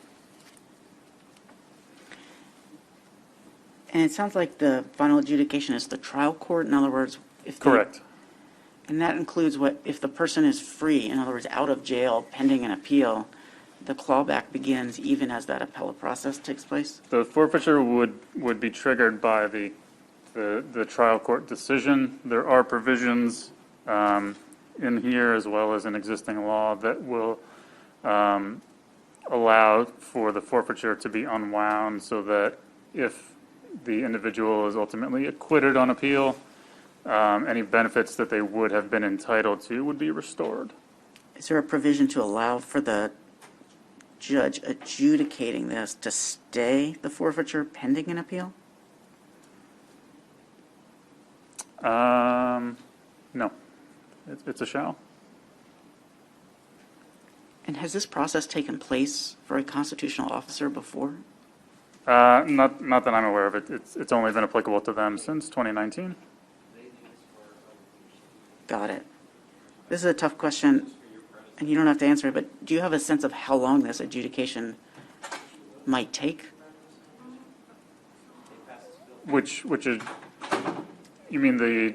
Once it's triggered, once the shall is triggered, how long would this procedure take before cash is coming out of the pocket of the defendant? Not sure. To my knowledge, this has not actually been utilized. Got it. Okay. Senator Heddleman. Know if this is in place in other states? So this, these legislative provisions in current code under Title 21, Subtitle 7 of the Pensions Code was the result of a interim study for the Joint Committee on Pensions.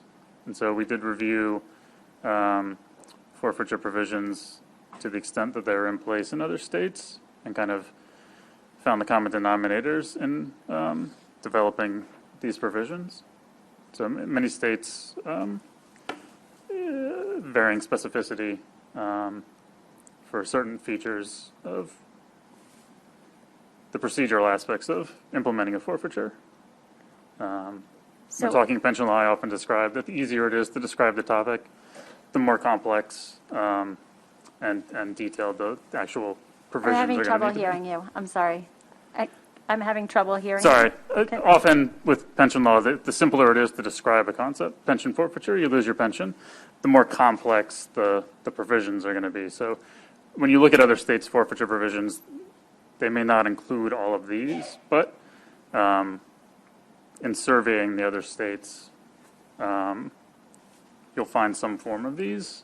So I guess my follow-up question is, the other states that do have forfeiture provisions, are they with regard to the constitutional offices, or were you just specified? Oh, some specific it's to up and law down. enforcement? The whole workforce. Some of them. So okay, thank you. Senator West and then Senator Lee. Thank you, Mr. Chair. You said the whole workforce. So there are states in which the entire state's employee force is subject to having their pensions be forfeited? Yes. Has anybody done any calculations of what would happen in Maryland if we were to subject all state employees to these rules, not just police officers? What would be the level of retirement, resignation? How difficult would it be to hire new people to serve as state employees? I wouldn't know how to answer that. We know the universe of membership. How many state employees are there in Maryland?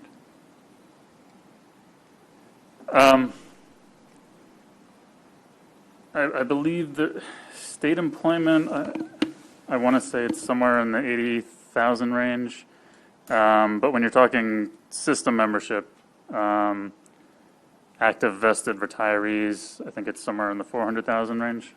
400,000. And as I read this, it looks That's like just the it state also system? requires county police employees, municipal employees, et cetera, to be also subject to the same rules. So do we know how many employees there are of state and local government statewide? I don't know how many local there would be under a pension system. Okay, thank you. So you don't write the fiscal notes? I do not. Okay, thanks. Senator Lee. Can you hear me, sir? Yes. You might have answered this already, but this is prospective, right? So Correct. if they already paid into it, that would not be forfeiture, right? Is that correct? The service credit earned prior to the effective date of the forfeiture provision would be preserved. And also in our state, our state of Maryland, not all state employees have some kind of forfeiture provision, right? Because I know that in 2012, I think there was a bill introduced by Delegate George. I think Senator Huff, you were a co-sponsor of that bill. It was HB 572, where it would forfeit the pensions and retirement of, I think, state employees, all state employees, or maybe just elected officials. And then there was a task force. What became of that? Senator Huff, do you know what happened to that? Did that become a task force? I remember doing elected officials. I don't remember It was, all I think state it was employees. HB 572 I wasn't a co-sponsor, but it was in 2012, I think. So I think at least, we thought about it, right, for all state employees. Well, This is why I don't co-sponsor a lot of bills anymore. while we're looking at that information, Bill, we talked about the 50-state survey. I was curious how many of those were may and how many of those were shall, if you had to guesstimate.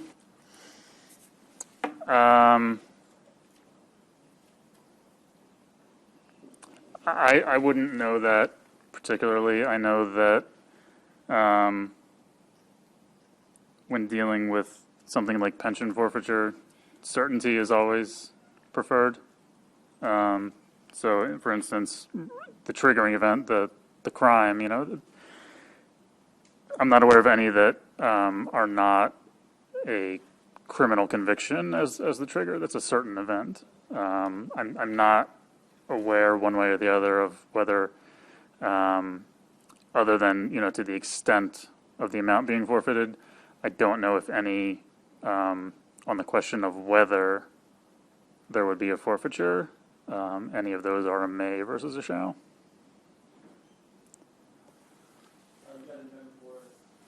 It's been seconded, or has it? Has it? Okay. You want to run it? All right, let's roll call. Yeah. So I think it is important to just think about what we're doing here. When we talk about taking police officers' pension away from them. And I just want to make everyone aware that what we're talking about is women and men who are prepared to give the ultimate sacrifice for each and every one of us every day. They are prepared to do that. Very unfortunate in my life, but I have worked with 3 partners, officers, who have committed suicide as a result of issues that affected them, that all affected their families, and they were much more worried about how they were going to move forward with their families financially, and they made a very tragic decision. By us putting this in this bill, when you are talking about people that are prepared every day that they go to work to make the ultimate sacrifice for each and every one of us and their family, we are putting in jeopardy their future and their safety. That's what I've got to say about that. I think this is tragic that we are doing this, and we're only doing it for police officers.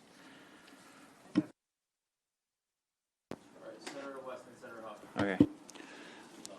It's, I think, been clear from my line of questioning that I do not like these provisions. We've learned that they've never been used. They only apply to the constitutional officers in the state, people who sought their offices for various reasons, but not to make a career out of it, because the governor can only serve for 8 years. And other than Louis Goldstein, we haven't ever had a constitutional officer who has served longer than 12, to my knowledge. And we're going to take provisions which were designed for them and now apply them to tens of thousands of public safety officers, not only state officers, but county and municipal officers across the state, provisions which have never been used before. I think it's unconscionable. I said earlier on about the Public Information Act bill that I thought it was mean-spirited. That was nothing compared to this. To impoverish police officers and their families late in their careers is just unconscionable. So I will most emphatically support this amendment.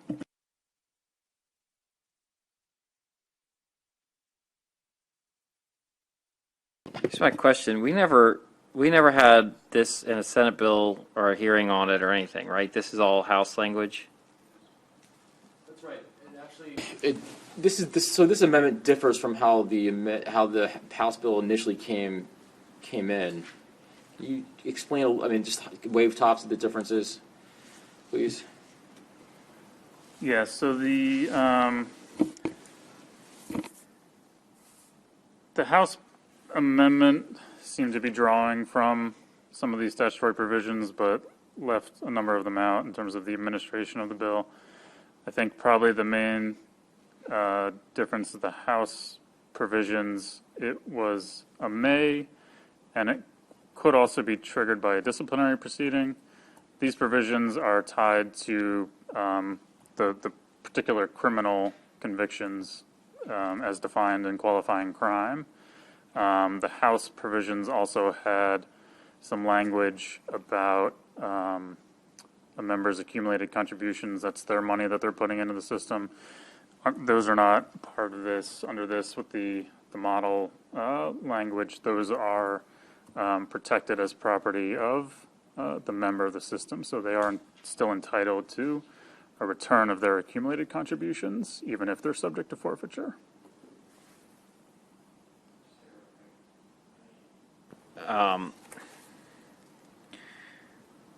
I guess I'm not as upset about this provision as some of my colleagues, but I guess the problem I have is that this is almost a separate, and it seems like whoever, Mr. Chair, or whoever rewrote this did yeoman's work and the staff. I guess my concern just is, I guess this gets to the bigger process and what we're dealing with here. This is almost like a separate bill. We never had a hearing on this. There's a lot of language in this. To be honest, I haven't had much time to look at this because we only had about, we were given this new language today.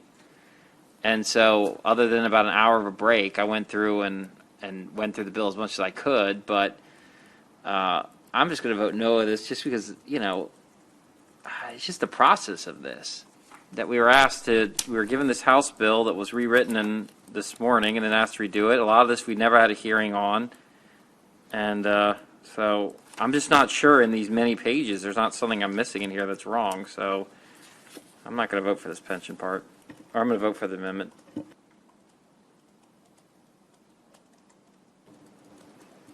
Vice Chair Waldstraker, No on the amendment. Senator Lee, This is striking that whole section, right? Yes. That's correct. Okay, no on the amendment. Senator Casserly, Yes. Senator Heddleman, No. Senator West, Yes. Senator Sidnor, Pass. Senator Jackson,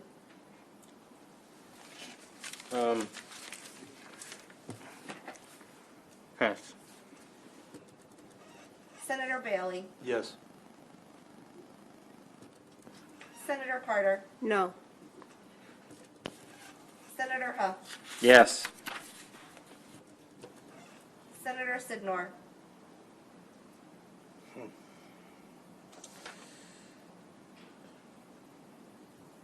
No. Senator Jackson. I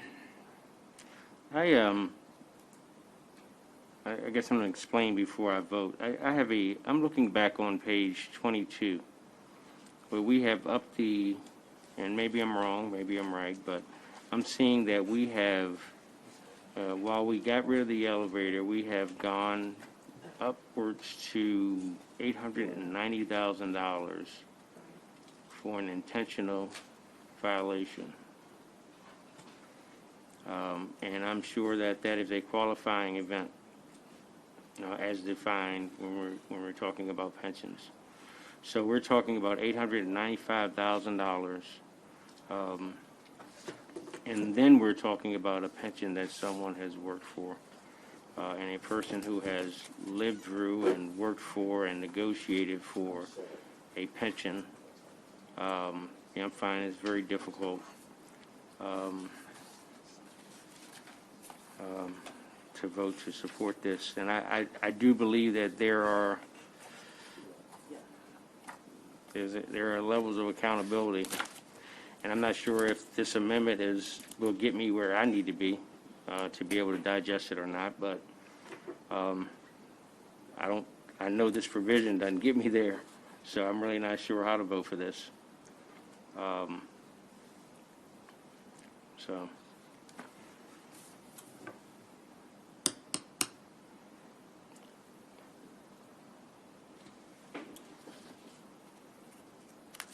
I just think we're going a little too far, folks. There are other ways to bring about accountability. There really are. So, what are my options? Yes or no? Up or down? There's no maybe so. I'm in the I'm gonna wrong. abstain, I guess. Yes. Chairman Smith. No. All right. So there's going to be a technical amendment for the effective date to push it back, to 2021? 22. 22. All right. Effective this date has to be pushed back to 2022, July 1st. Is that okay with everyone? All right, great. All right, any other amendments? All right, now the bill's before you as amended. We'll do a roll call on the final bill. Can we just say a couple things real quick? Absolutely. We haven't. I mean, I'm not gonna prolong it, but we spent a long time here, and I do want to talk about a little bit about the process. I've never seen a process where we had 9 bills that we've sent over, and I thought we did a pretty good job, and we worked them real hard over here. This is obviously a big part of it. The others are sending back over the House. Thank you very much for your time. Okay, thank you. The others are going over the House. I assume they'll make amendments and change them however they want. And I think the Senate has really lost control of the process. I thought we had a much better process. I thought we really worked it through, and I think at the end of the day, we're dealing with the House bill here, which was, in my opinion, a very flawed foundation, in that we heard from when people came in that they wanted the chief more involved. Well, this bill greatly nullifies the chief. If you look at it, the Administrating Charging Committee is the Uber committee, and you might as well remove the chief from this process, because the chief just has to do essentially what the Administrating Charging Committee says. And then even on the trial board, the only person the chief gets on there is the officer of same rank. The officer of same rank is usually the one that's the most sympathetic to the officer, and that was the one that the FOP would usually want on there. So if we actually ended up with a process that disempowers the chief, and we've ended up with a very complicated process here. If you look at the current process right now, it's chief charges, then there's a trial board. 1, 2, 3. And now if you look at the process, 1, 2, 3, 4, 5, 6, 7, 8, 9, 10, 11, 12, 13 different parts. So it's very complicated. We've complicated the process. We've made it more costly for the locals. I think our small local jurisdictions are going to struggle. This could harm community policing. And I think there's a number of things, while we tried to, in the day that we received this bill, and to fix as much as we could, at the end of the day, we never had hearings on many of this. It came over from the House. We didn't conference committee it. And so I think we were destined to have a failing product from the beginning. That both chambers didn't start with similar legislation. Neither chamber conferenced it. We're taking the House bill in one day and trying to rewrite it, and their process is very flawed. It doesn't even do what the original intent was. The original intent was to empower the chief. This disempowers the chief. It's more complicated, it's more costly, and there's a lot of problems still in this bill that we probably didn't even have a chance to delve through. And then I greatly am concerned for the rest of our package, which we've sent to the House. And if the intent is to have them get to the governor's desk for April 5th, I guess we will never see those bills again, and the House will do what they want to them. And if it's the will of the body, they'll just accept them. So therefore, the 9 bills that the Senate worked arduously over, and we had to painfully relitigate tonight, and members had to painfully revote and relitigate line after line that we had already done. Those 9 bills that we are sending over there, and this whole process, I feel, is just going to be taken over by the House, and their very partisan and poor product they sent over here will be done the same over there. So I just think it's supremely disappointing, and I'm less disappointed as far as the politics, but I'm more upset by looking at, I think a picture speaks 1,000 words, and that picture right there is basically all you need to see, the convoluted product that we are putting out on the floor of what our police are going to have to go through and everyone else is going to have to build. I don't know how that is a better way to remove bad police officers. If that was the goal, to empower chiefs and remove bad police officers, I don't know how this convoluted process is better. I think this is just very disappointing. I think this is a bad product that we're putting forward to the people of Maryland.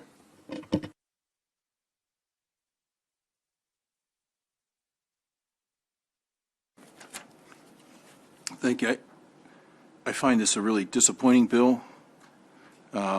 It's a bill that will make Marylanders less safe. It's clearly, to me, an anti-police bill. It's just, there's a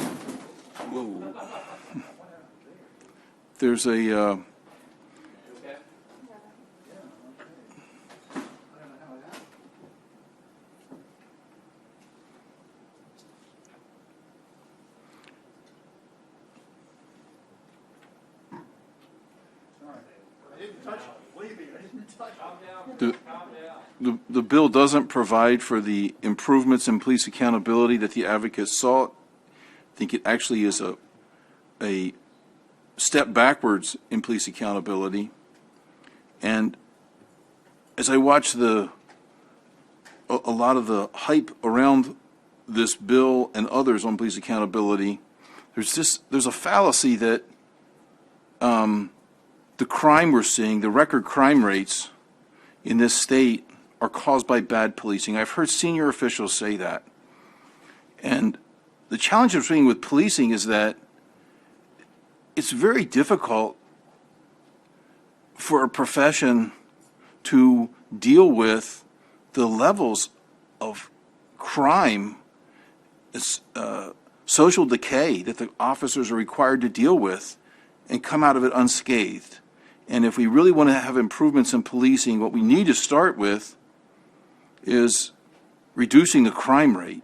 And we've not done that. We've done nothing to help reduce the crime rate. If anything, our actions have been to increase the crime rate. And you're going to continue to see, as a result of that, terrible stresses on police officers that can only manifest themselves in problems. So I'm just very sorry to see this bill come out of this committee. It's a very poor bill. Thank you.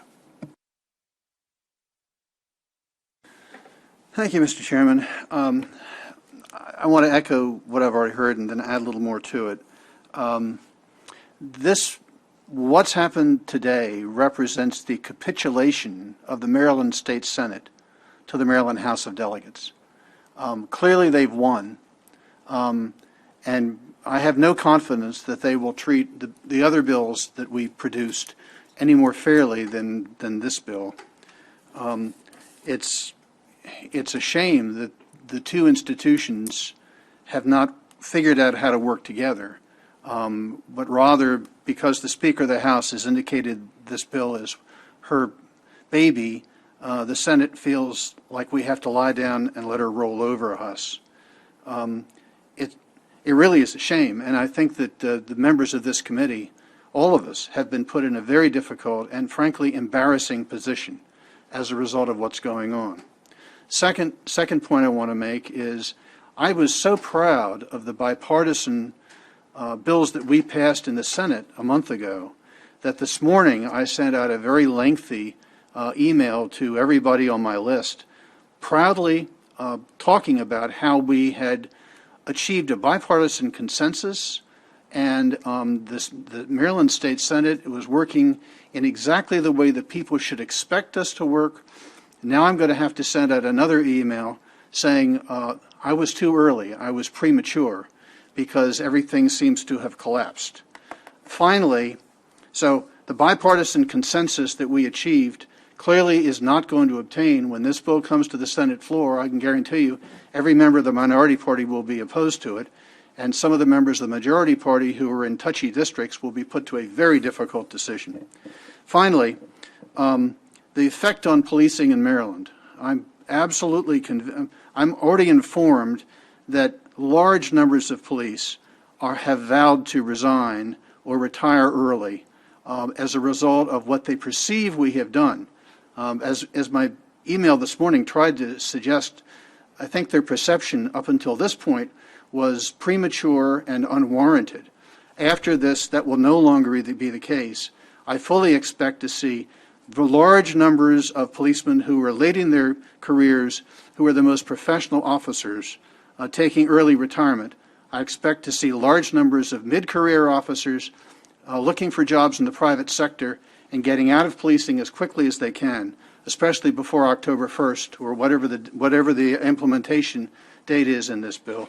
And I expect it's going to be much more difficult to recruit young people into a profession where there are so many imponderables, and where if you do one wrong thing, your whole career could collapse instantaneously. So for all those reasons, I'm very, very disappointed. I expect to vote against this bill, both here and on the floor.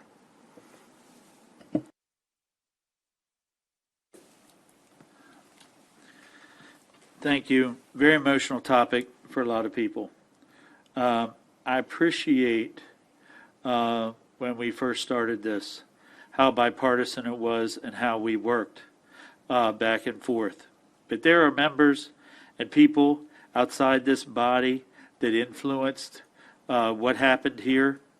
And it was really a reckoning, and it was a lack of respect for the job that people do when they attempt to step up. I've trained hundreds and hundreds of young officers. And the one thing they all had in common when they started was, I want to make a difference. And I'll have to say, I was appalled in one of the discussions, and I sometimes don't say the most appropriate thing at the right time, but I said, you've never walked into shoes and you've never been a police officer. And the person very adamantly said, I've never shot or killed someone. You know what? When we pass this bill tonight for the officers that lose their pension, we sure have now.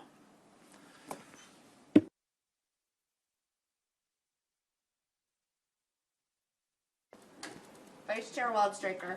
Yes on the bill. Senator Lee. Yes. Senator Castle. No. Senator Heddleman. Yes.